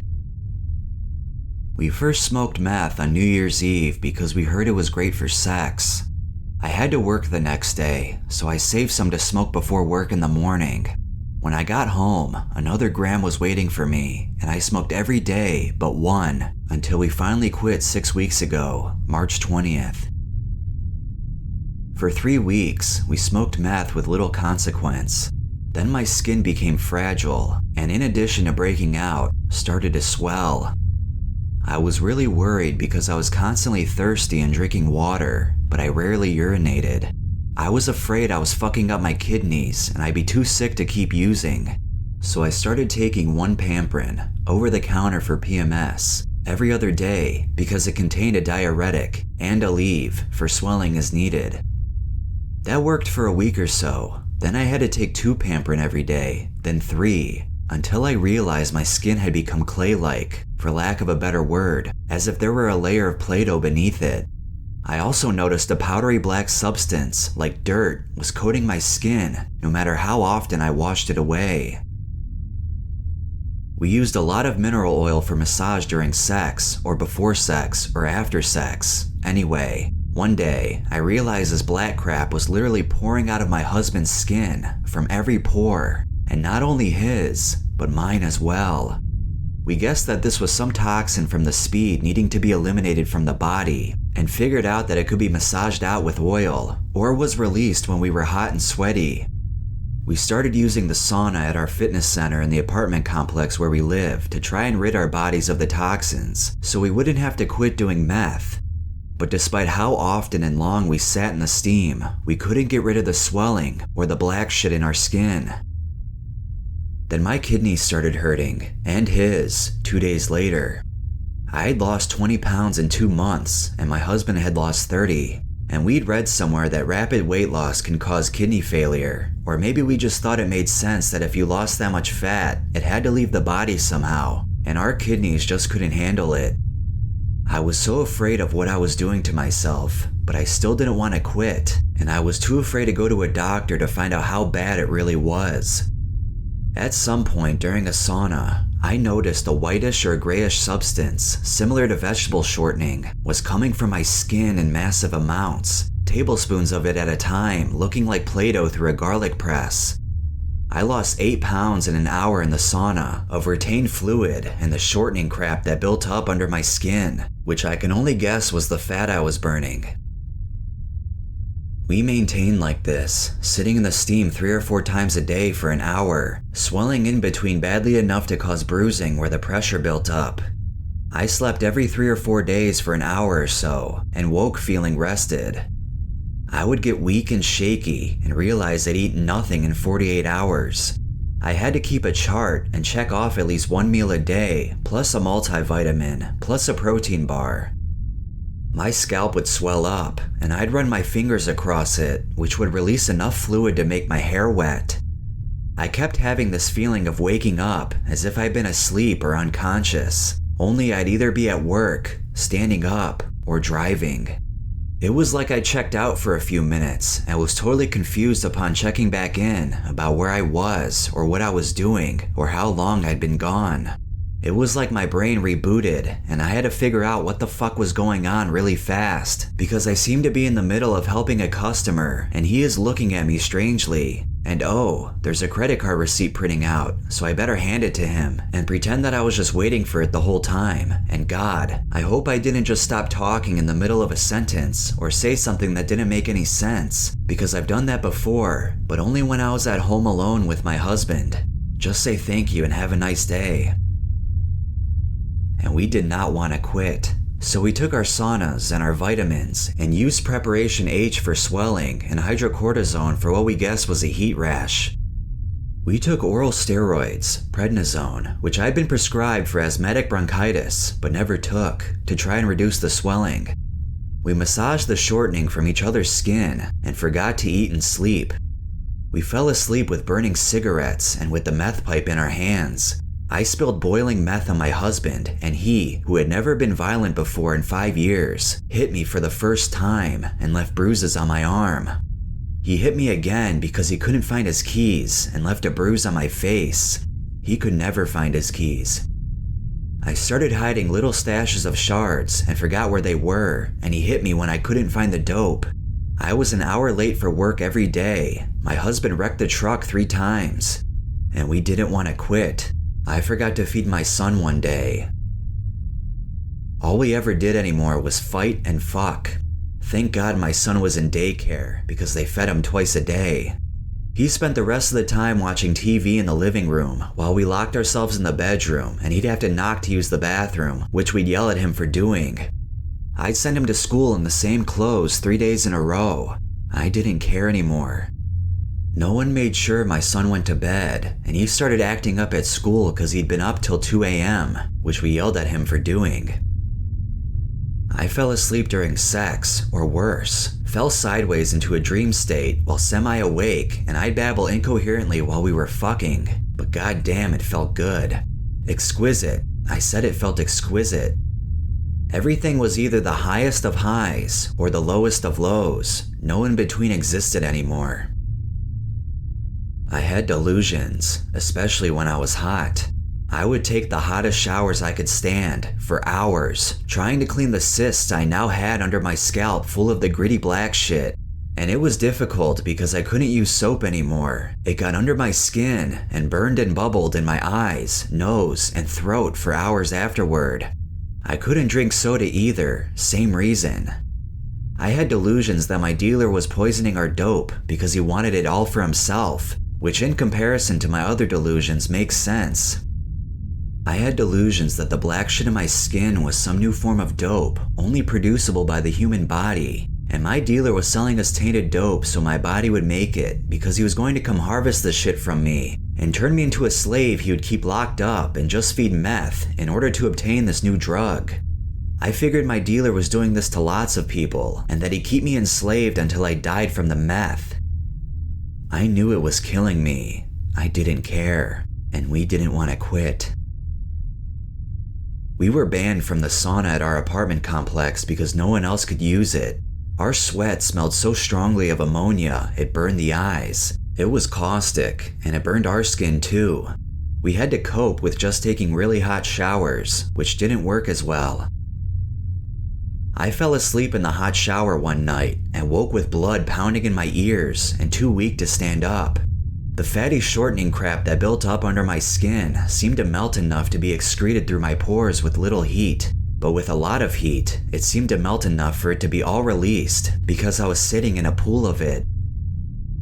I gathered the strength to turn on cool water and then realized I'd made a terrible mistake when all of this crap that was still in my body had collected because of gravity in my pelvic region and belly suddenly congealed. It hurt really bad and I really had to pee, but I couldn't because a clot of it had congealed in my urethra. I eventually pushed it out and saw it in the toilet. Did I promise you grotesque? We aren't through yet. For days afterward, the shit came out of my eyes, ears, nose, and throat. It came out of my vagina. It was in my urine and feces.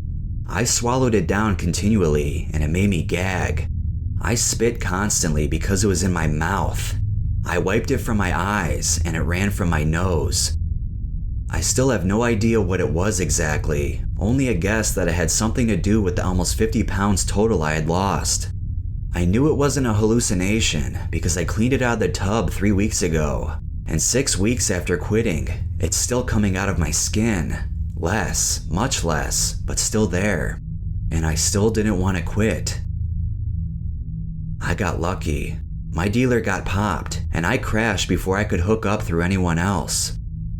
I slept for 3 days straight, and then dealt with the worst of the withdrawals with coke, which I would not recommend because it works about as well as caffeine, which is to say, not very well. My husband and I haven't done any drugs at all for 4 weeks, and things are slowly going back to normal. I find that Benadryl works well for the withdrawals. I just take as directed for a few days and sleep through it. My son is happy, he has his mother back, and his daddy plays with him again. I'm happy because I'm not so afraid anymore, not afraid of my husband, or of dying painfully in the near future. We are happy because we've nearly paid all the bills we neglected and have cable TV again. We are happy because we resemble the normal, healthy family we once were. But I still want it. I can't sleep tonight because I want it. I wrote this, in all honesty, mostly to help myself, to remind myself why I don't want it. And I still want it.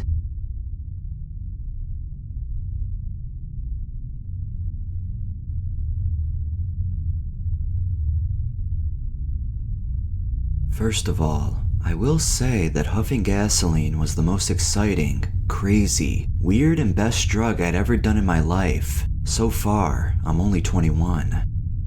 I've done ecstasy. It was wonderful. I did acid. It didn't work at all, no matter who I bought it from or how much I took. I never saw anything or tripped. It just felt like I was on a sailboat rocking back and forth.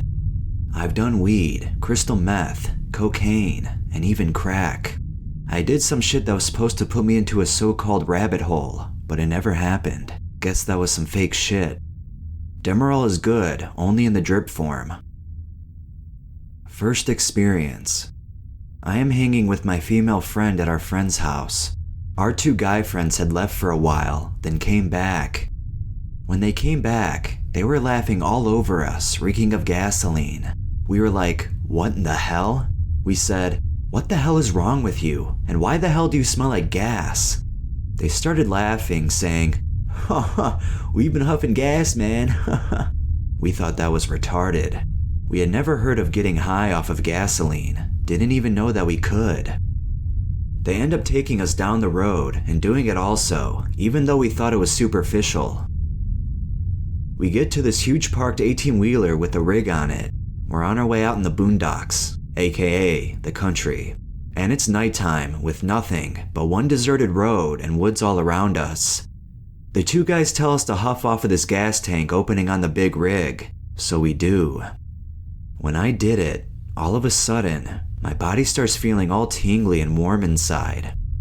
After a couple of minutes, the 2 guys started saying that there were aliens watching them and talking to them from in the woods nearby. My friend and I laughed and thought it was funny. Then they dared me and her to take 10 hits off of it in a row, or huffs, so I did. After doing 10 in a row, I blacked out.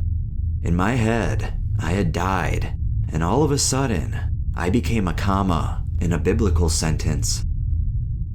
I was gonna remain as this as a punishment from God for the rest of eternity. Pretty crazy, huh? Then I started coming back to consciousness. I saw a black and white image in front of me of some old baseball player getting ready to swing his bat. Then I came to more and realized I was sitting on the ground with my arms wrapped around this person's leg, but it was just one of the guys bending over huffing off the gas tank. Experience 2. This is hard to put into words, but me and the same girlfriend were huffing. We were at this house that was vacant. We had the gas can sitting on the porch. We were leaning over, taking turns huffing it. At one point, my friend was leaning over, huffing off the gas can. I was really fucked up watching her. When she came up, she all of a sudden looked like a blow-up doll. It's like she was deflated, leaning over huffing, then inflated as she leaned or straightened upright. And when she was all the way blown up, this is so damn funny, all this birthday cake splattered on me, and all of a sudden, It was my birthday, and her and her sister, who was not there, had planned a surprise birthday party for me. All the trees and shrubs around us had these little lights at the base of them, and I was screaming for joy. "Oh my God, how did you all do this? This is so cool!" And my friend is all messed up too, doesn't even know what I'm talking about. All she does is just look at me and laugh, doesn't say anything, which keeps me going. Then some man comes out of his house from across the street and is like, "Excuse me, are you guys okay?" And me and my friend start stumbling off and saying, "Yeah, we're fine." And he asked something about us drinking, I think, but I can't remember for sure. We had been screaming and yelling, all excited over God knows what. Experience 3. This one is really hard to explain. Me and the same friend are huffing on the same porch at the same vacant house at night again. A ways into it, the gas turns into this cartoon-looking thing. I wish I could draw a picture because I can't describe it. It was almost like the gas can nozzle had turned into this dark red trumpet that it was talking to me out of. It started hopping around in the spot where it was sitting on the porch. It was as if I had been living this fairy tale story, and all of a sudden it brought me out of it to tell me what I was doing wrong in the story. My life. It was trying to tell me something very important.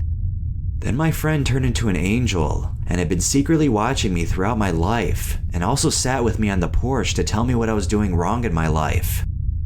I can't remember what the hell was said, but it freaked me out. Experience 4. This was around the beginning of me doing this also. I was at my house. It was only me and my mom. My dad had his boat parked out by the side of the house. There was a big gas can hooked to the motor. I was out there huffing it. At the time, my mom didn't know I did this, so when she came out there, she didn't quite understand why I was so fucked up. Well, she couldn't stop me. I was young and dumb. I was doing this in front of my mom thinking she wouldn't stop me. I had a piece of candy in my mouth when I started. Eventually, when I got really messed up, she came outside and started saying something to me. I started yelling back. I was so messed up that I didn't realize there was a piece of candy in my mouth and thought it was my tongue that had came loose. It didn't disturb me very much. I just grabbed it out of my mouth and threw it on the ground. That was weird. Experience 5. I was outside by the boat again. This time, no one was at home but me. I was huffing, and all of a sudden, the telephone pole at the corner end of my yard started talking to me. It didn't have a mouth. It was talking to me telepathically. It was placing thoughts into the subconscious part of my brain that I wouldn't know about or wouldn't come about until later on in life. Crazy shit. And the tree right in front of me, a crepe myrtle, was telling the telephone pole, no mouth, but telepathically, that is not allowed. You're not allowed to do that to someone. Some ancient rule or something. Anyways, I was looking down the street. I started hearing these noises of cars riding over a metal bridge. Then I started hearing these sounds of a man saying, "A silver tolled across the bridge." And what was happening is the street adjacent to mine had turned into a toll bridge. I had to pay a silver dollar to cross the bridge.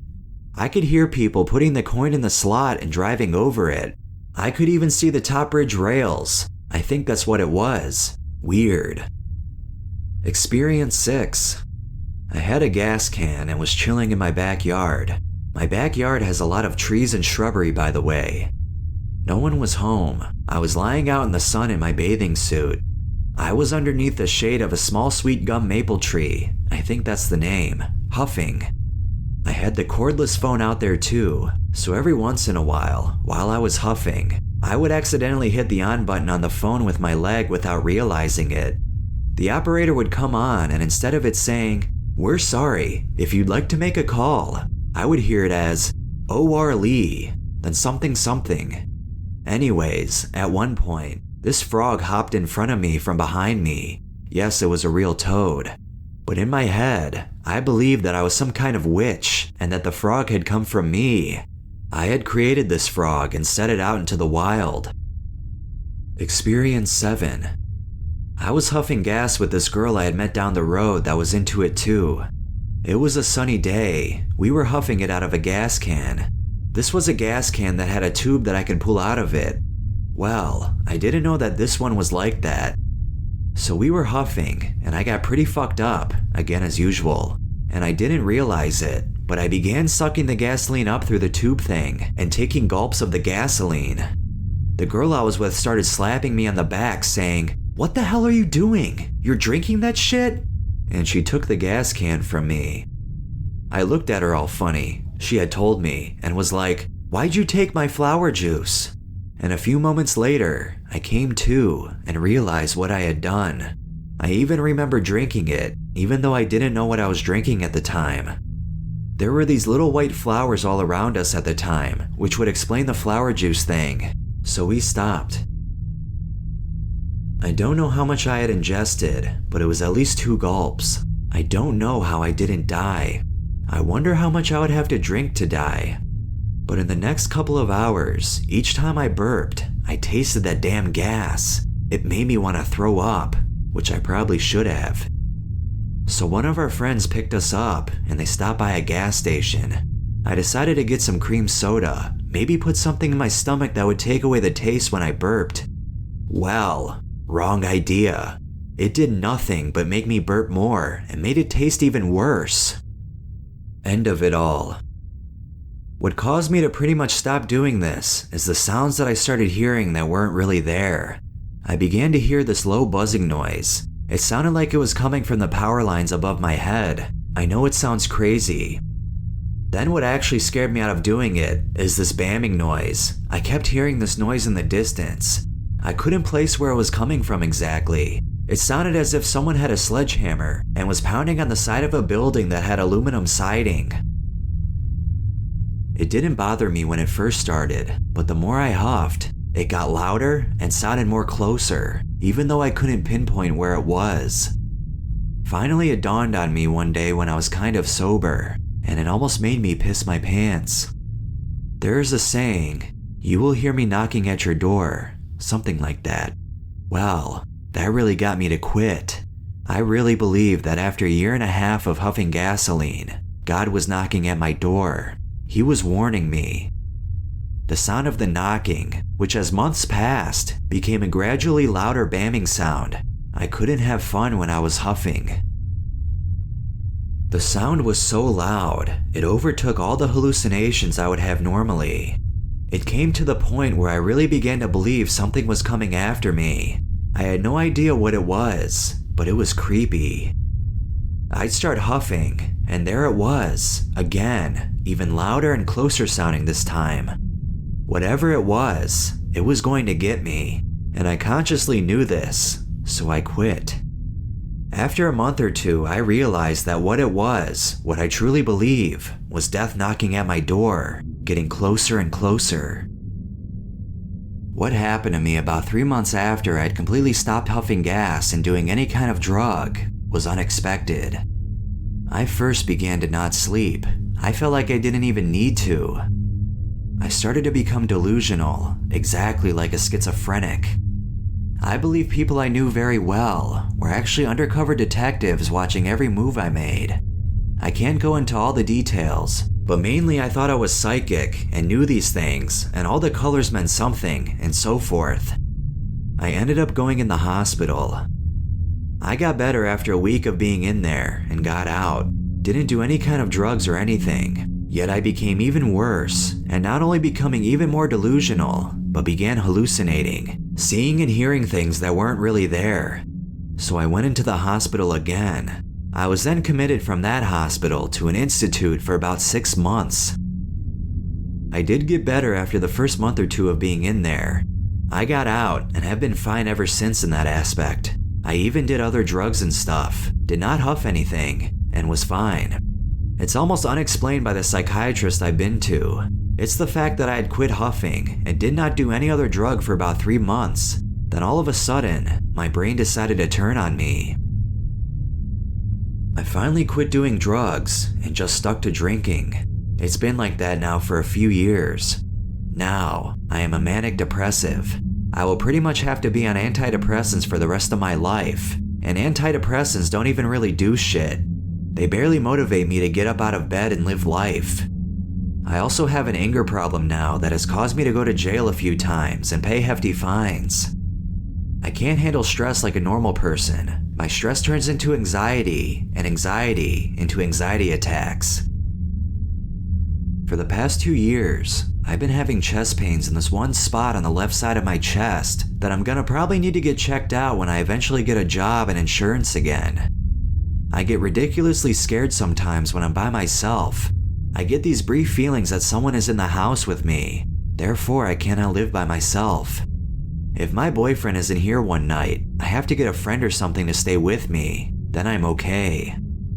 My psychiatrist has said that the main cause of my problems is from the gasoline chemicals that I put into my body and brain. That screwed up the chemicals inside me, more than likely, for life.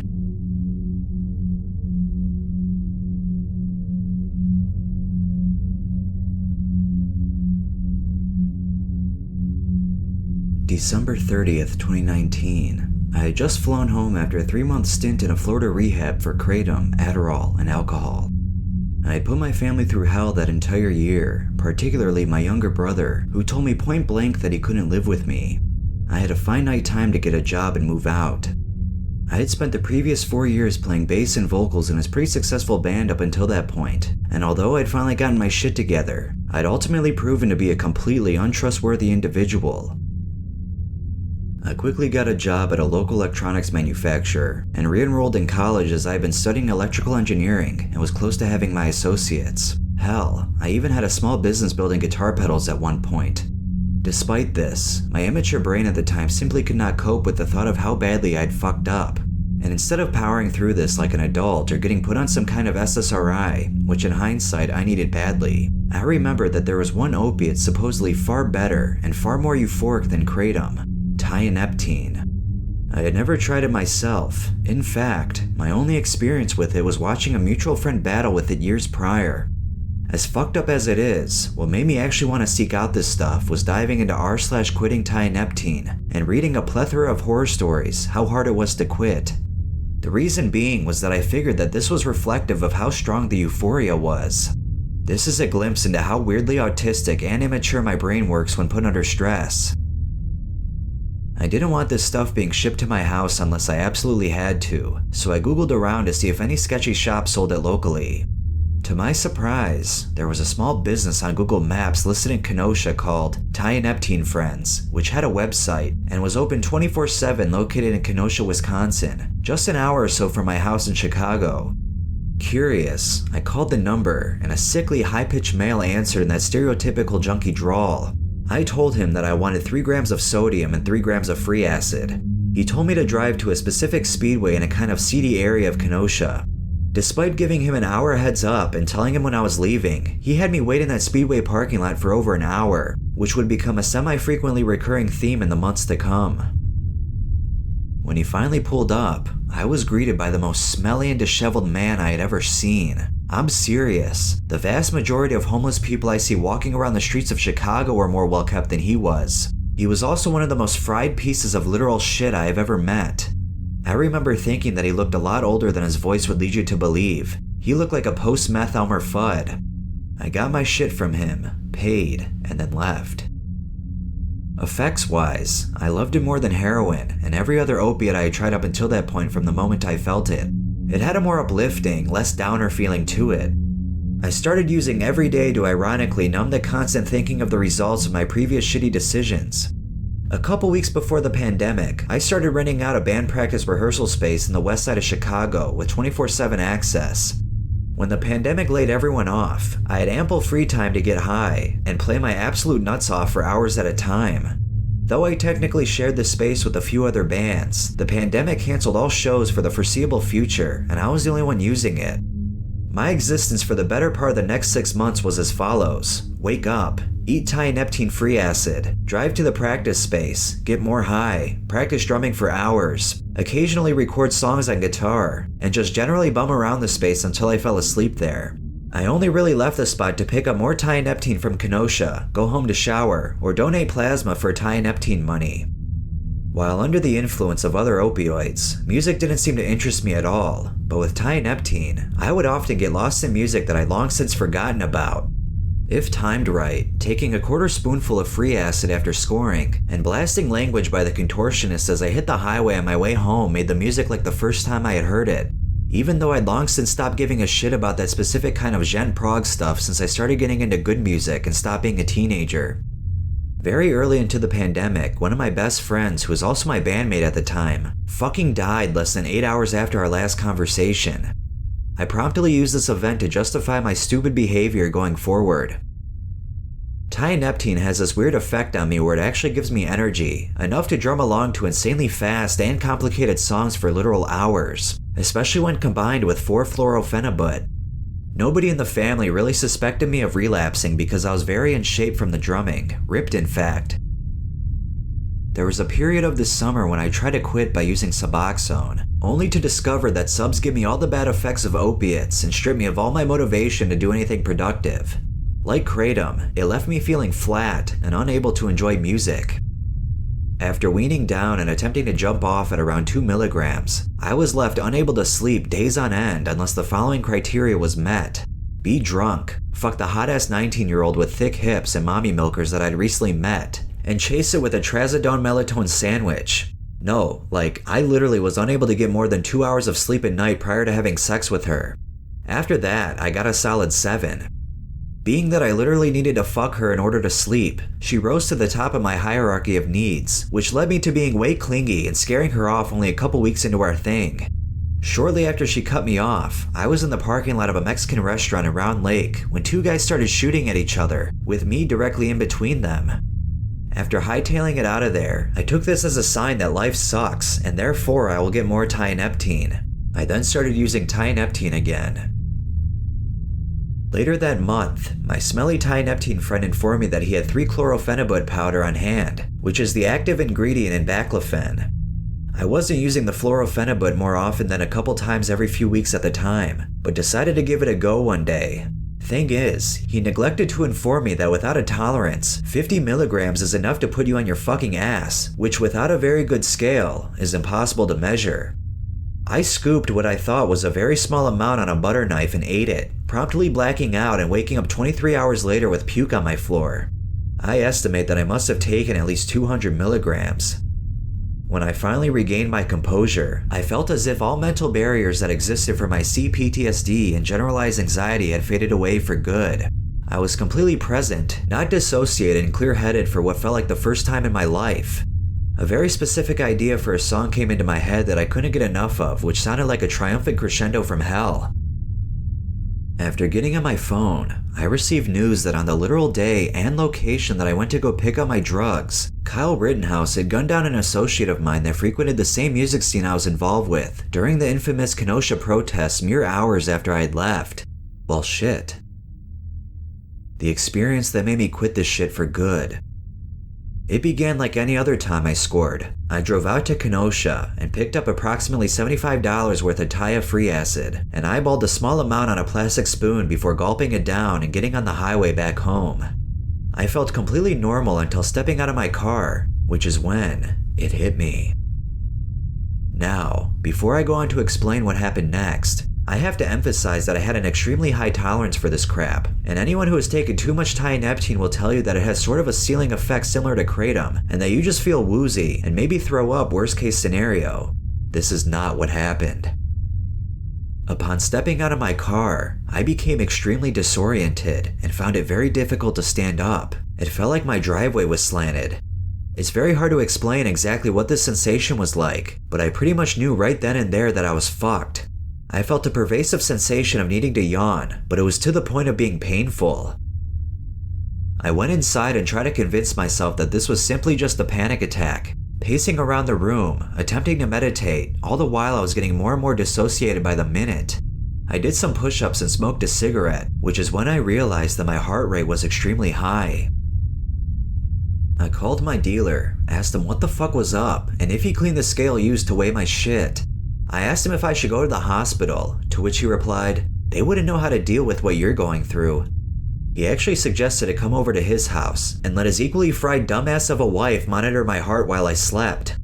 I tried explaining that I couldn't see straight at all, and I was losing my basic motor skills more and more by the minute. Like, even if I was dumb enough to trust his RC fried-ass self with my life, there wasn't any way that I had the coordination to drive all the way back to Kenosha with my progressively deteriorating state.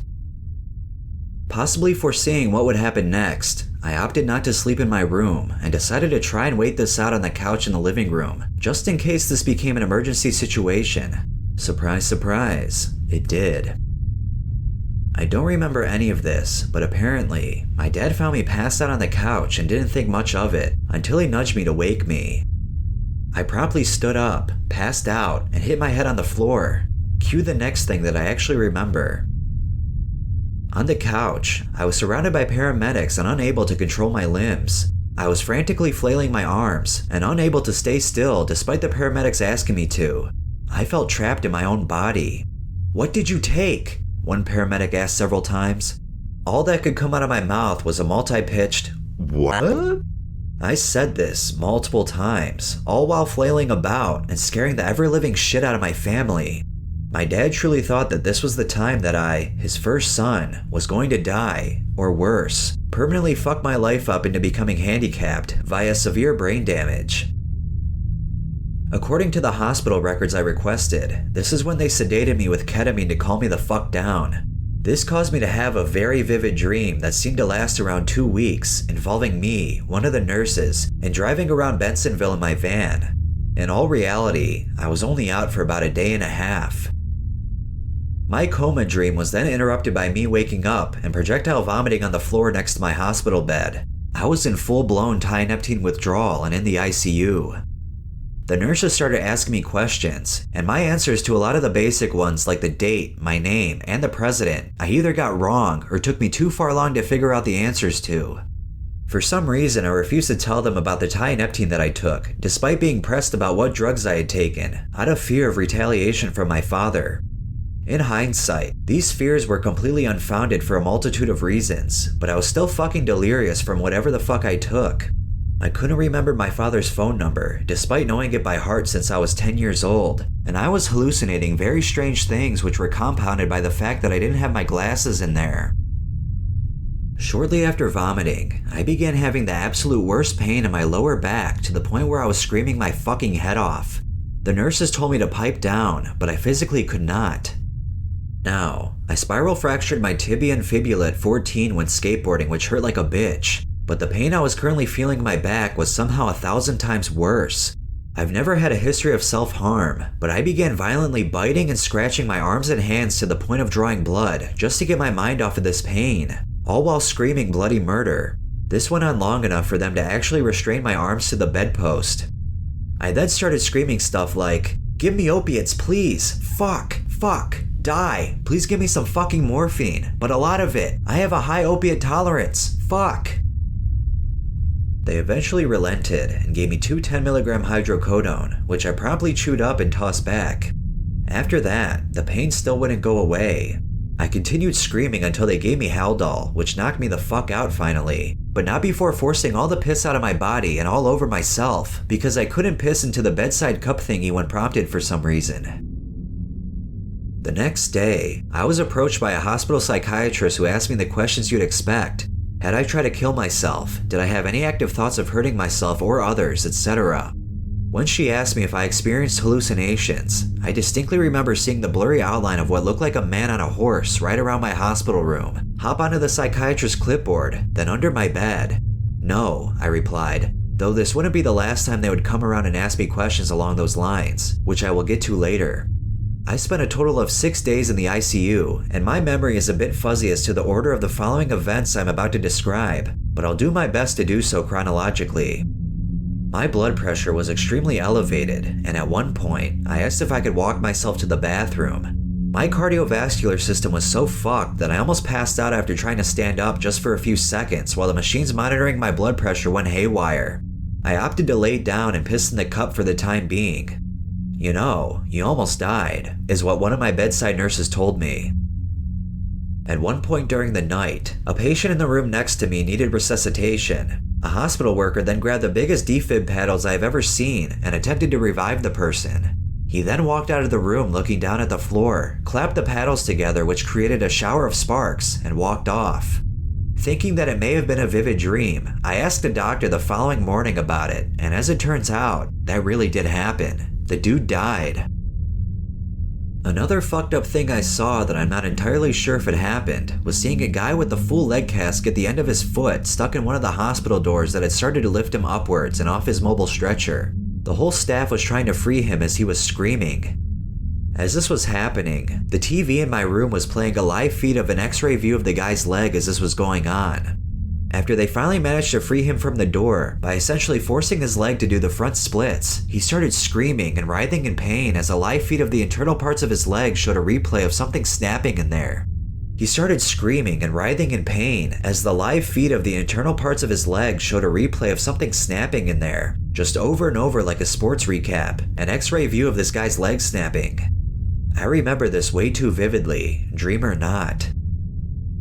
I was experiencing the worst mental agony and physical pain of my life while in there, albeit not nearly as bad as when I first woke up. I was able to get fed a couple more rounds of Norcos to subside my withdrawals after I finally told them what I took. I was also told that my blood was sent off to poison control. A funny thing about opiate withdrawal that nobody seems to talk about is just how horny you get. This is due to the fact that while an active addiction, opiates actually tank your testosterone and make you not want to jerk off or even seek out sex. So when you quit, the opposite happens. 3 or so days into my stay, I couldn't handle it. Being in the ICU, you have a nurse in your room 24/7, and I didn't want to be a complete degenerate by blatantly jerking off in front of them. That being said, they were on their phones or work computers 99% of the time and not actively looking at me. And with my newfound sensitivity in the crotch area, I was able to adjust my blankets in such a way where you couldn't tell that I was moving at all, and come into prepared tissues in 20 seconds or less stealthily as fuck. I probably jerked off a minimum of 10 times a day for the remainder of my ICU career and never got caught, or make a sound even. One of my greatest achievements in life, probably above my engineering degree. Are you proud of me, Dad? Another side effect of opiate withdrawal is the return of creativity. I was coming up with mad song ideas, lyrics even. I wanted nothing more than to come home and play more stupid, goofy avant-garde on my H string. I realized on that hospital bed that while in active addiction, I was simply going through the motions when it came to music.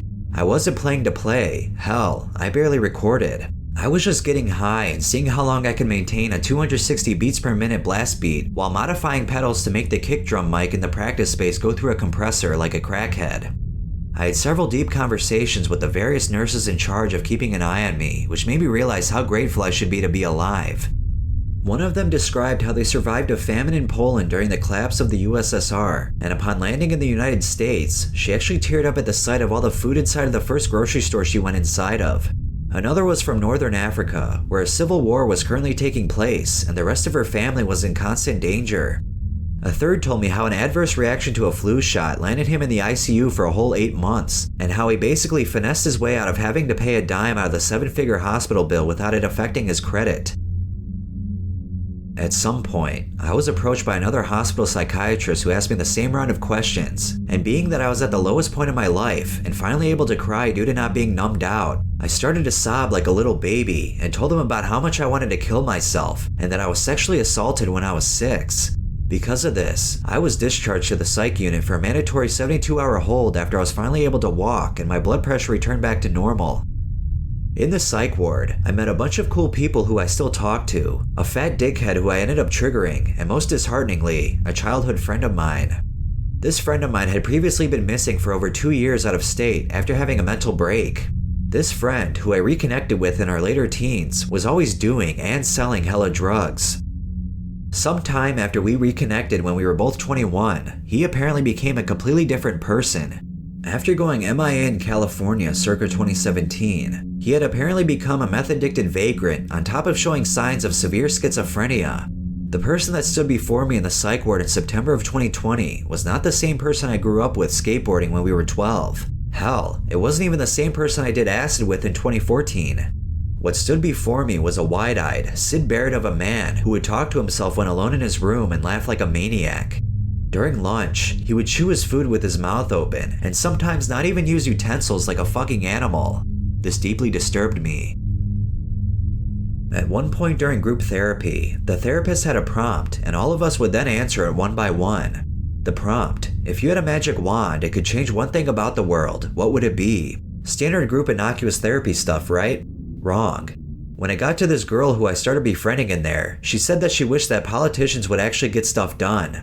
I piped up and said that the reason they don't currently work is because they're all pedophilic boomers who deleted all semblance of neuroplasticity by doing too much coke in the 80s. This made everyone laugh, including the therapist, all except for this one fat kid. He started going off on this gigantic tirade that went along the lines of, "I don't think that's funny, man. You're saying that these politicians, who swore on the Bible, are doing drugs? I'm in a secretive youth group for future leaders. We've met all the politicians. Fuck you. You're a piece of shit." He started punching walls and walking towards me. What was I thinking as this was happening? I was laughing my ass off, but a tad bit worried that if he swung at me, my PTSD and years of jujitsu would kick in, and then I would have to deal with a fat kid with a broken arm and potentially more time in that hellhole. Before he could swing at me, the therapist pushed the panic button, and he was promptly scooped up by security and a doctor. They booty juiced him, and the next time I saw him a few hours later, he was in a held-all daze as he packed his stuff to be transferred to a higher security psych ward. Fucking idiot. Anyways, after my 72 hours was up, I was promptly set free and never touched that shit again because opiates are for pussies. Later in life, I ended up getting addicted to phenibut and amphetamines like a real man, but that story is for a different day. This experience traumatized me very deeply. For the next year or so, I began to have this reoccurring delusion where I was absolutely convinced in the back of my mind that I was still in that coma in real life due to how vivid the initial coma dream lasted. I ended up writing a song about this experience as well. For those interested, I'll put the link in the description. As of writing this, I finally kicked all substances and am 47 days sober after finding psych meds that helped me address my CPTSD and depression without resorting to terrible decisions that inevitably lead me to ruining my life and almost dying. I have also received a formal diagnosis for autism spectrum disorder, which in hindsight was very fucking obvious to everyone but me.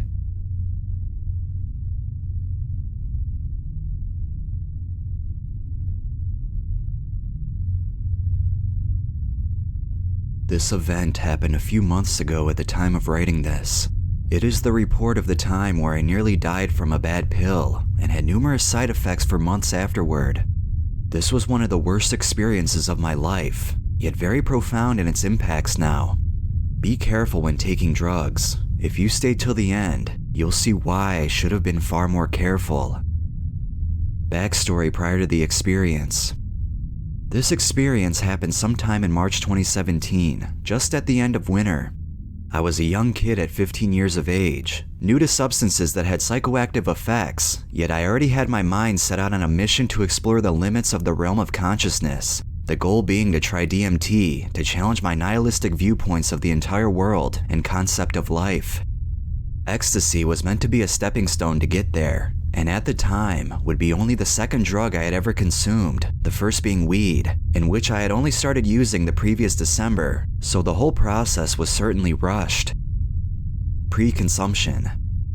Me and two friends, we'll call them M and L, were interested in trying MDMA and planned on taking some when me, them, and some other friends came around my house for the night. Finding the right dealer took a while, but my usual plug ended up telling me that he could sell me pills, but no powdered MDMA.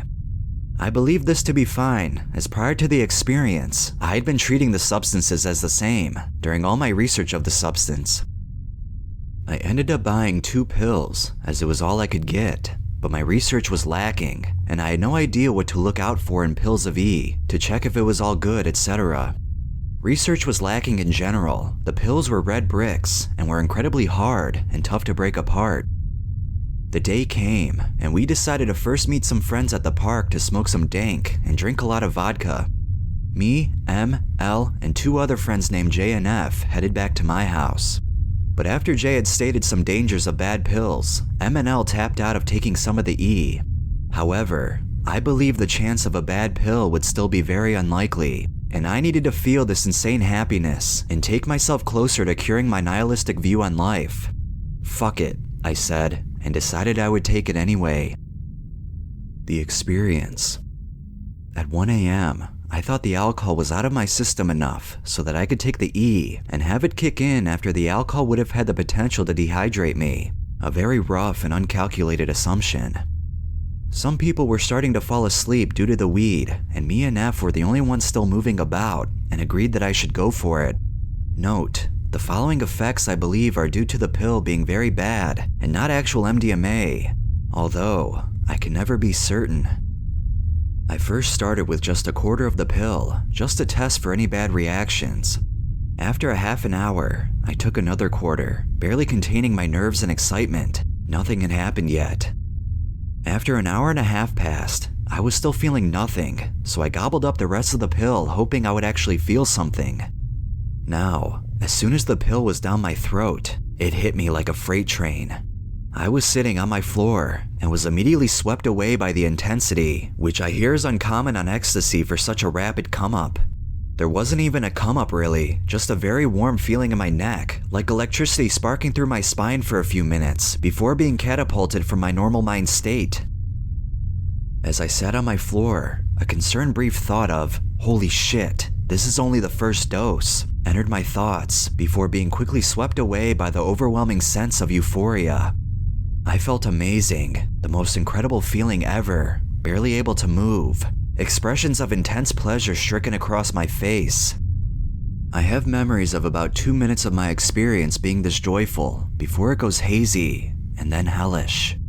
After a few minutes, I was passed out on my floor. The turning point. I awake on my floor, uncertain of the time that has passed, but I'm lying down with my headphones still on, not playing anything. F is falling asleep, assuming I had just been listening to music. I drift back into consciousness and open my eyes. Two things then terrified me to a state of grief and worry I have never experienced again in my life.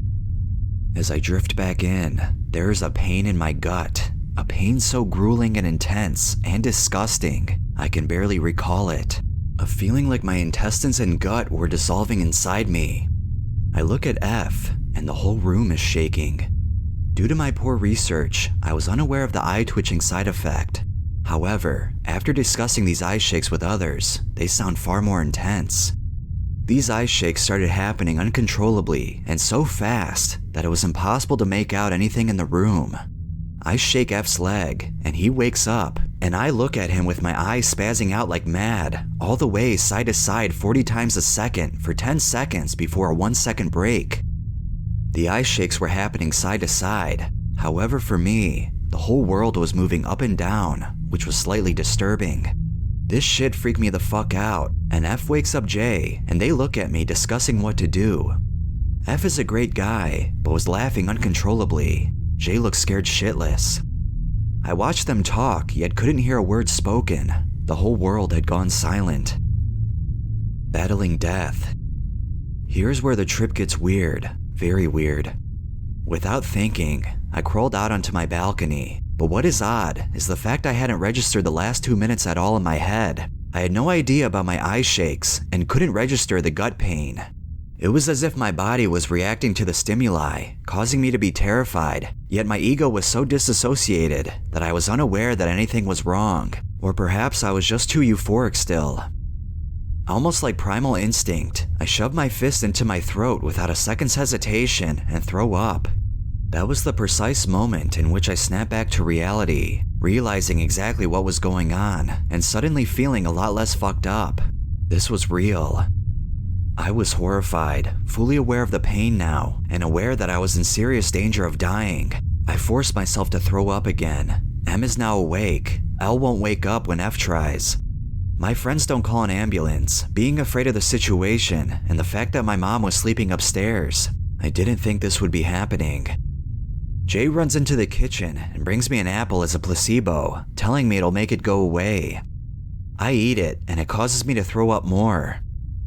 Throwing up, mixed with the insane levels of adrenaline from realizing my own situation in the most surreal way imaginable, helps me hang on and fight.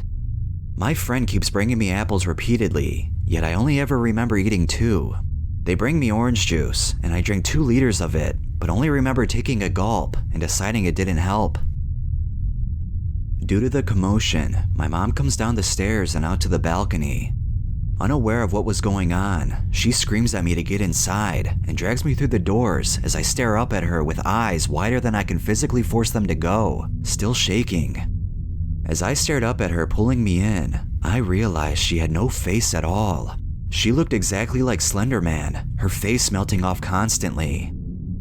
She leaves, and I look up to the wall of my living room. Across the whole wall is an image of a supply drop from the game Call of Duty Black Ops 3. They come and go across the wall, opening up as they do. However, instead of containing the usual cosmetics for the game, they are instead Snapchat stories from people I know at school. Each of them a black image captioned, "Pray for Josh," with an emoji of interlocking fingers, over and over and over again. I was convinced that these were entirely real, and people were posting this on Snapchat at 4 a.m., within minutes of me starting to die.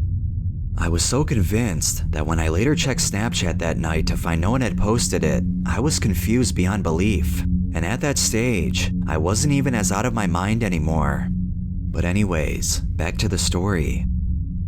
I'm starting to feel like I'm not going to die anymore. And although still fucked up, my mental state felt pretty normal now due to the insane levels of adrenaline. My memory is missing parts, but now that it's 4, I'm pretty sure I'm going to live. My friends start trying to sleep. I'm forever grateful for them for what they did that night. I truly believe they saved my life by inducing the vomit with the apples, so the apple became a metaphor for my lifeline and my savior. I asked for them to stay up and talk to me to keep me grounded, but they have been for ages, so they tell me to chill out to my music. The soundtrack of hell. I put on my music and shuffled the playlist I had, and what I was about to hear was the darkest, most hellish thing imaginable, causing shivers down my spine whenever I heard the songs I listened to for months after the experience. I have since experienced ego death on acid, along with various other intense experiences using substances and without them. Yet this was by far the most intense, strange, and reality-bending experience I've ever had. The 3 songs I remember listening to were as follows: Doom, Crosshairs, and King Ghidorah, The Fine Print, and Mos Def, Auditorium. As I listened, I could recognize the song, yet the music sounded distorted and entirely different. The strangest bit, however, was the vocals. They came out clear enough for me to hear each word. However, the way they were strung together was so incredibly alien that none of the lines made any sense whatsoever, complete gibberish every second. I do not understand how this worked, but no matter what words I heard, there was no possible way I could have ever deemed it to make sense. It really felt like the whole world and my sense of reality had slipped away from me, and nothing could keep me grounded to a sense of what was real. The gibberish lines were so confusing and odd, yet the rappers sounded so natural in saying them that the cringe sent shivers across my body. What made it even stranger was the tone and rhythm of the words. It was all said in a monotone and monorhythmic way, the words coming out in the same pattern every line before the last syllable of each line was stretched out and given a pitch similar to that of someone saying, "Now," as a TV host. This tone caused some crazy closed-eye visuals, as I could constantly see a cartoon version of the rapper MF Doom standing on a stage in a quiz show moving his mouth to the words, before my perspective shifted to show the night sky and a giant balloon of an evil clown towering over the whole festival that the quiz show was at, over and over again. The second song talks about battling the rapper's enemies as if he were in medieval times, and the concept of a rap being about medieval times whilst not understanding that it was a metaphor was the most surreal thing ever and confused the shit out of me. The third song's chorus made it seem as though people were jumping around in my headphones talking right in my ear, left to right. It's impossible to fully describe, but the sheer weirdness of this music was ridiculous. Time passes and I'm feeling better. Ella's woken up and realizes what's happening due to me mopping up my sick on the balcony. He hugs me, and it allows me to feel my heartbeat racing at 150 beats per minute, even after hours have passed and I'm no longer feeling scared. I notice that I've been running my hand through my hair the whole time, pulling out hair from the front to relieve stress. It's impossible to sleep. My eyes are still naturally as wide as physically possible, and I'm not tired at all. I end up going on Snapchat and briefly put up a message on my story thanking JNF for saving me, before taking it down upon realizing it made no sense and I didn't want people to know of this experience. When I discover the Pray for Josh Snapchat stories aren't actually posted by anyone at all, I'm confused beyond belief. I wait out the remainder of the night, which actually passed pretty fast. In the morning, 2 friends from the night before came around for breakfast. As we're sitting in my front room talking to them about what happened, I repeatedly trail off, stare into the distance unknowingly, not thinking about anything, and pulling my hair. This was a tic that lasted for around 2 months after the experience. The morning actually has me feeling very happy and refreshed, unlike any sort of come down. This is probably due to the feeling of beating death. I managed to sleep later on. PTSD and complete insanity. If you have made it this far, thank you for your time. What I'll touch upon now is the after effects of the pill, which was deemed by a psychiatrist as likely to be PTSD, no diagnosis. It may be hard for me to recall every effect I had long term here, but I'll do my best. The first side effect that was apparent were certain tics that I had. I would constantly go blank in my mind and stare into the distance for around 2 minutes at a time, even if around other people. The experience was actually pushed from my mind relatively quickly, but due to the various flashbacks, I definitely hadn't gotten rid of it. I was just putting on a show where I tried to act normal. I wasn't normal. The concept of what ideas were sensible and realistic broke down completely. Within the first few days, I developed the belief that I was actually in a coma and needed to wake up. Every night when I fell asleep, I would hear people such as my family and friends talking to me, wishing me to get better, etc. Sometimes it felt so real that when I shut my eyes, it felt as though my mind was elevated upwards so far that I reached the real world briefly and could even see the people sitting beside my bed. I remember exactly where my hospital bed was. For some reason, it was in the same building as the county building responsible for parking permits, etc. I have no idea why, but I believed I was in a hospital bed there. The nystagmus or eye twitches stayed present for a few weeks after the experience. A lot of the time, open-eye nystagmus was uncontrollable, and for even longer, every time I shut my eyes, they twitched inside the sockets, rubbing against my eyelids. It was hard to sleep. Most effects seemed to come in cycles of 2 weeks, lasting briefly then disappearing, and I briefly also had extreme paranoia. Another side effect was the inability to talk reasonably. Whenever I was in large groups of people, I would talk gibberish, similar to what I heard in my music, saying things that made completely no sense constantly, blabbering on like someone who was brain dead. Many friends did not like this and drifted away. I could barely ever string conversations together without muttering some complete gibberish. I would feel people put chips in my head, and the first time I experienced this, I teared up from realizing it didn't happen after how real it felt. Here's where I realized the side effects were serious. Years prior to the experience, I had a voice in my head that I would associate as the essence of all evil and greed. His voice came back, far stronger and louder. There would be moments where the dialogue in my head became extremely violent and angered, but it wasn't my voice, it was his. For a few days, different voices sounded off in my head telling me I was worthless, probably because I felt guilty about scarring the friends who had to save me and feeling so trampy due to it. It would get to the point where 14 different dialogues would happen inside my head, becoming so loud I couldn't hear any of my thoughts. These short episodes would result in me passing out wherever I was. On around day 4 of having this happen, it was the first time where the voice took full control. It was disturbing. My voice drowned out to the point where it was no longer there. Then it went quiet. It was just him, the essence of all evil, alone in my head. I'm lucky this mostly happened at night when I was alone, because he would take full control of me and my body. He would message people on Snapchat, good friends of mine, telling them the most violent deeds he wished to inflict on them. I would be short-tempered and angry in the day, lashing out at people and even choking them. I realized this voice resonated from inside my physical biology, but in my mind, I couldn't have been further from being him. He was evil, literal evil, telling friends he wished them dead. Of course, this wasn't taken well.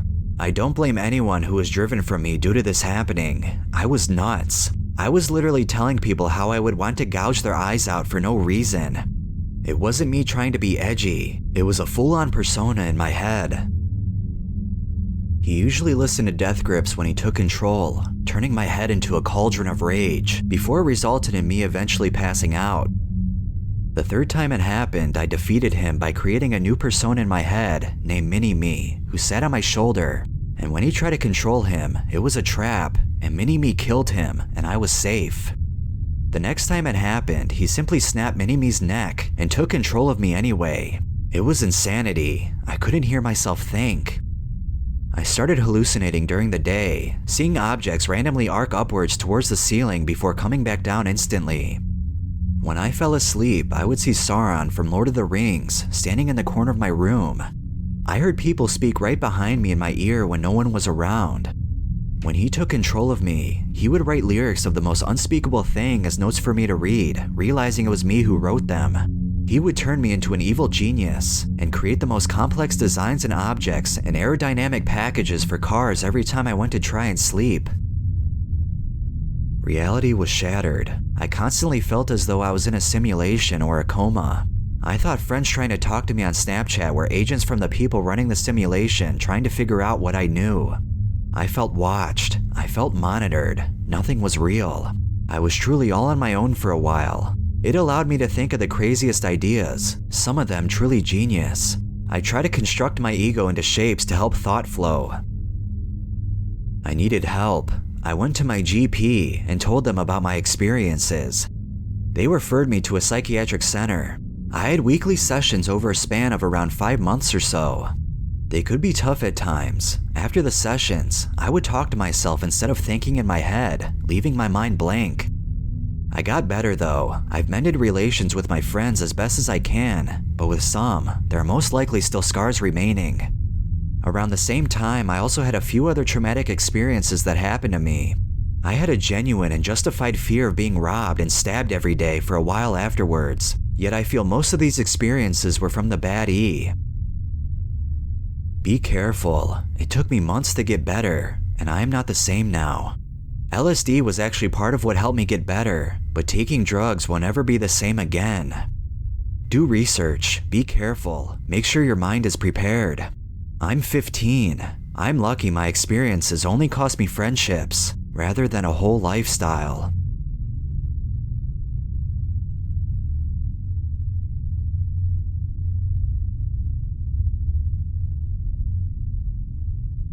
I was 15 years old at this time. I am now 16.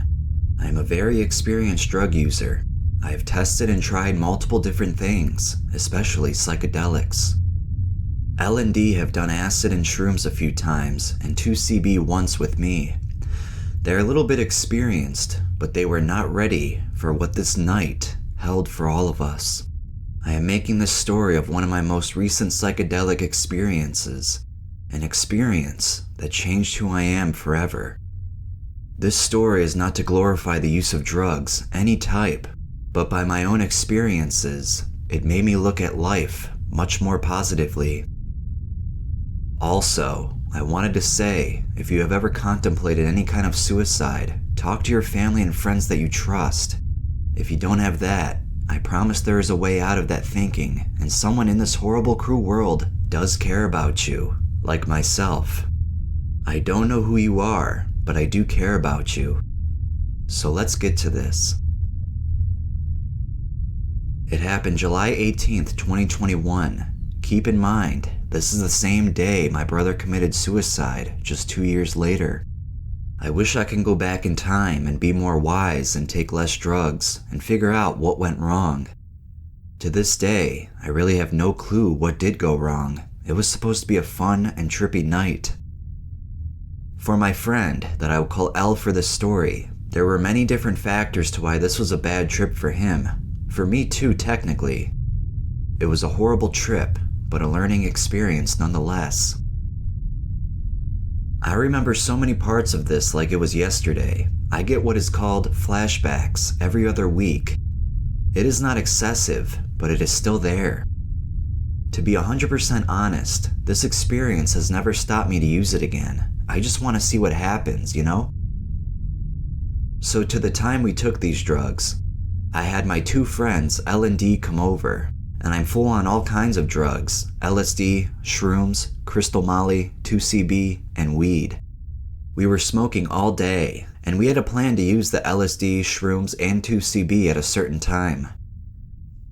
10 p.m. hits. I take 10 tabs of LSD, a quarter of shrooms, and like 60 milligrams of 2CB with 0.4 grams of crystal molly.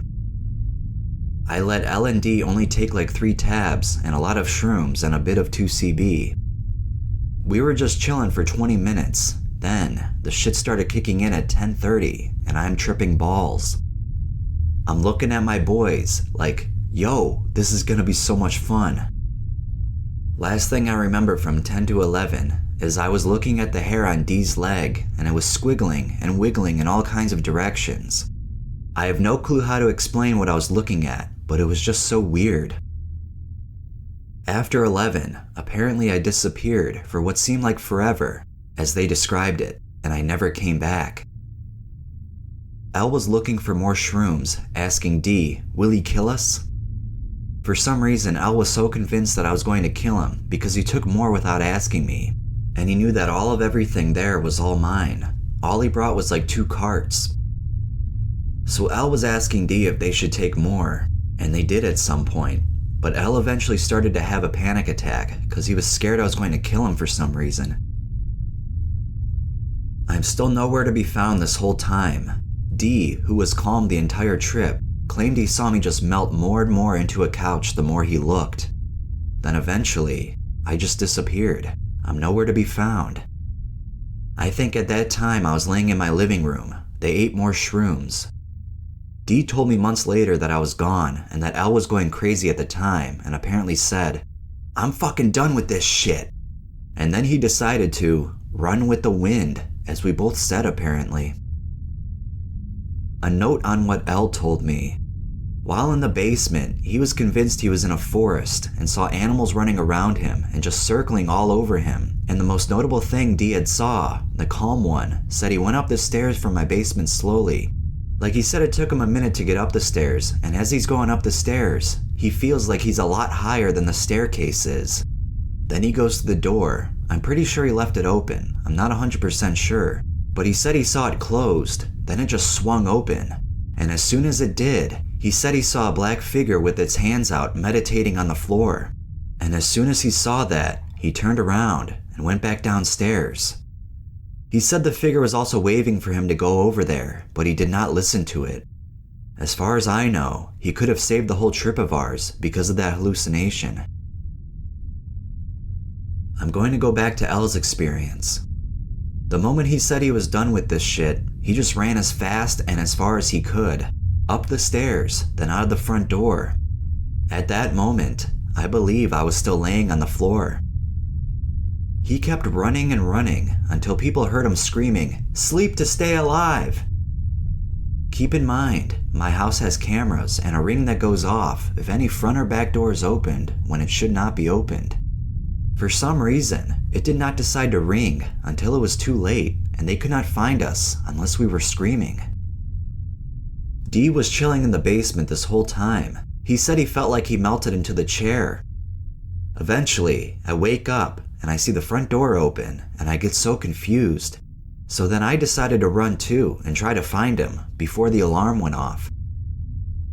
I realized I would not be able to find him and I heard him screaming, "Sleep to stay alive!" So then I started screaming it as well.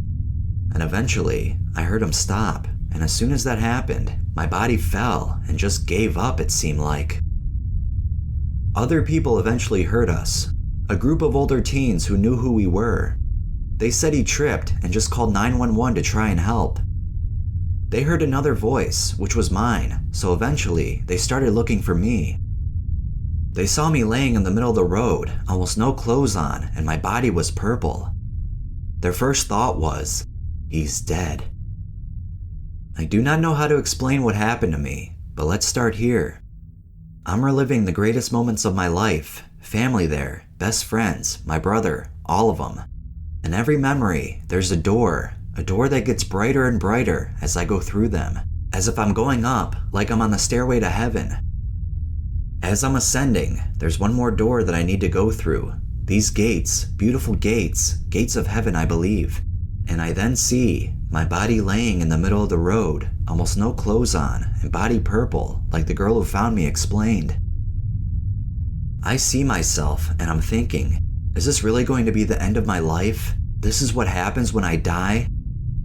Then I see a girl walk up to me, start shaking me, screaming, "Dami, Dami, don't die, please." Then I hear a voice, a loud whisper. As far as I know, it was the voice of God. It says, "Dominic, I have a question for you. Do you want to come here with us, or would you like to try again in this life?" I said, "Please let me stay here. I don't want to go back." I was begging. The voice said, "Dominic, you are not even close to done with what you are going to do. You're supposed to save, help, and change as many lives as you possibly can. You're not done, Dominic." I said, "Okay, I will try harder in this life." Then I woke up, and the girl was right there. She was talking to me, but I have no clue what she was saying. I just kept saying, "No, this is not real. I'm already dead. None of this is real. You are not real. Who are you?" She shook me again and pointed her finger like 2 houses down the road and said, "Now is this real? Does that look fake to you?"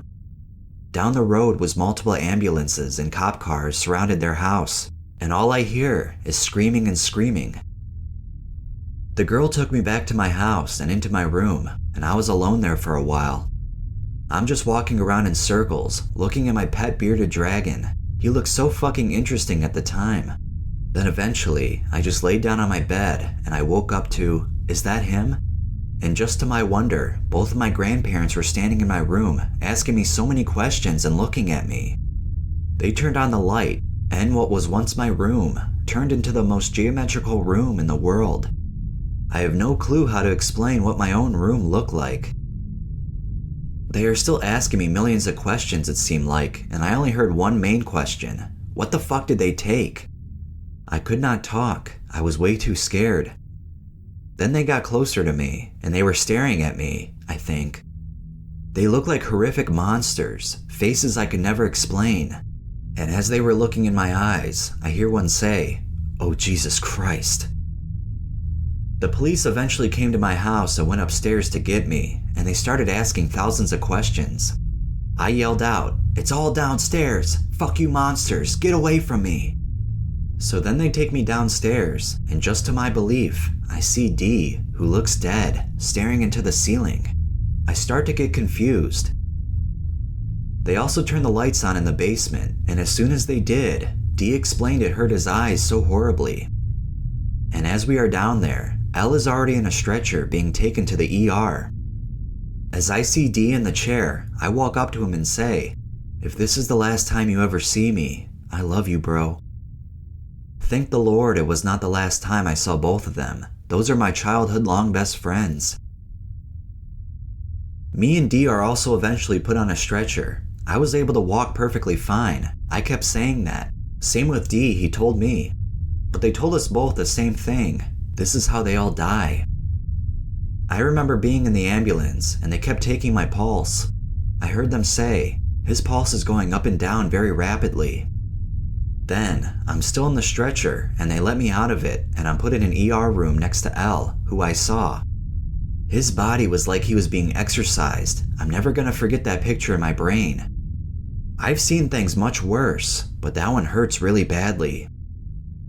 I remember being in the emergency room and they put a whole bunch of stickers and cords on me and it felt and looked like there were snakes biting all over my body. I look at the EKG monitor and my heartbeat went flat. I saw it go flat, but I was still alive. Then it just went back down over and over again. This whole time, my grandparents are in there with me, with a nurse and a cop watching. They finished the EKG scan quickly, and the cop that was just so fucking eager to ask me millions of questions did so when the nurse left. He was asking me, "Where is everything?" And I told him, I did not know any better. I just kept talking and laughing hysterically at him, saying stuff like, "Do you really think you control people? Do you really even like your job? You're nothing but what many, many people hate in this world. You suck. I should really spit on your face." Of course, I would never do such a thing. I've been a good kid most of my life, no trouble with any feds, but I didn't know what I was saying. I just said it. If for some odd reason this officer is listening to this story, I truly do apologize for my actions and words towards you and your partners. I also heard Al was giving cops trouble. He was fighting with the cops in the ditch. I do not know anything about that, which is why I have not mentioned it. But back to me. I was in the room laying down, a shirt on my head, talking and talking. And for some reason, I thought it would be the funniest thing in the world if El had died. I was so convinced that the greatest moments of my life was actually his life. As I look back, I know they were mine, because first, why would I relive a whole other human being's life? And second, why would my family be in his? It did not make sense to me at the time. I just thought it was all his, and he was going to die. Longer into my stay at the ER and cops asking me questions, I started asking for a cup of water. Some old nurse had to get it, and it felt like forever when she finally came back with it. I was getting so irritated that I started yelling, "Where's my fucking water? I saw the fountain right there." I was so angry. I just wanted water. As soon as I drank the whole cup, I pissed like 2 gallons, and my grandparents said I pissed my pants multiple times. I felt very embarrassed. I remember seeing L's and D's parents in the hospital. I remember D left first, and I screamed to them, "I'm sorry, this is all my fault. We just wanted to have fun." I remember they said, walking away, "It's okay, honey. It was all an accident."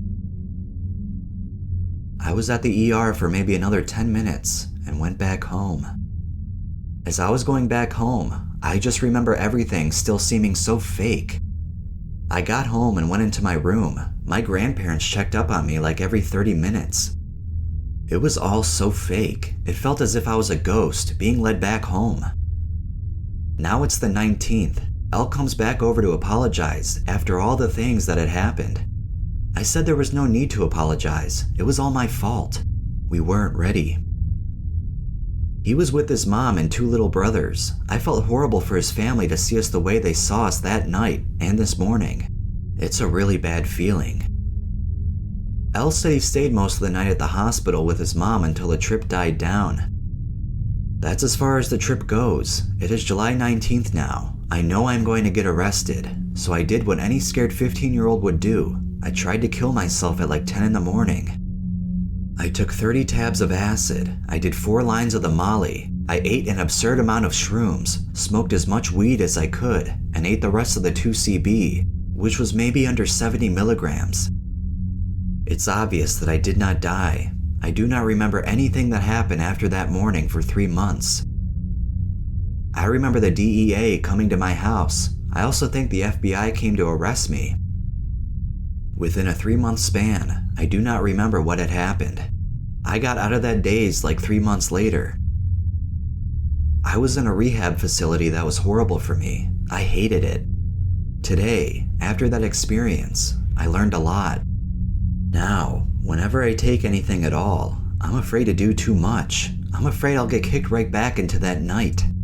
And from there, only God knows what would happen. Thank you for listening. I hope this helps you to second guess using a hallucinogenic drug.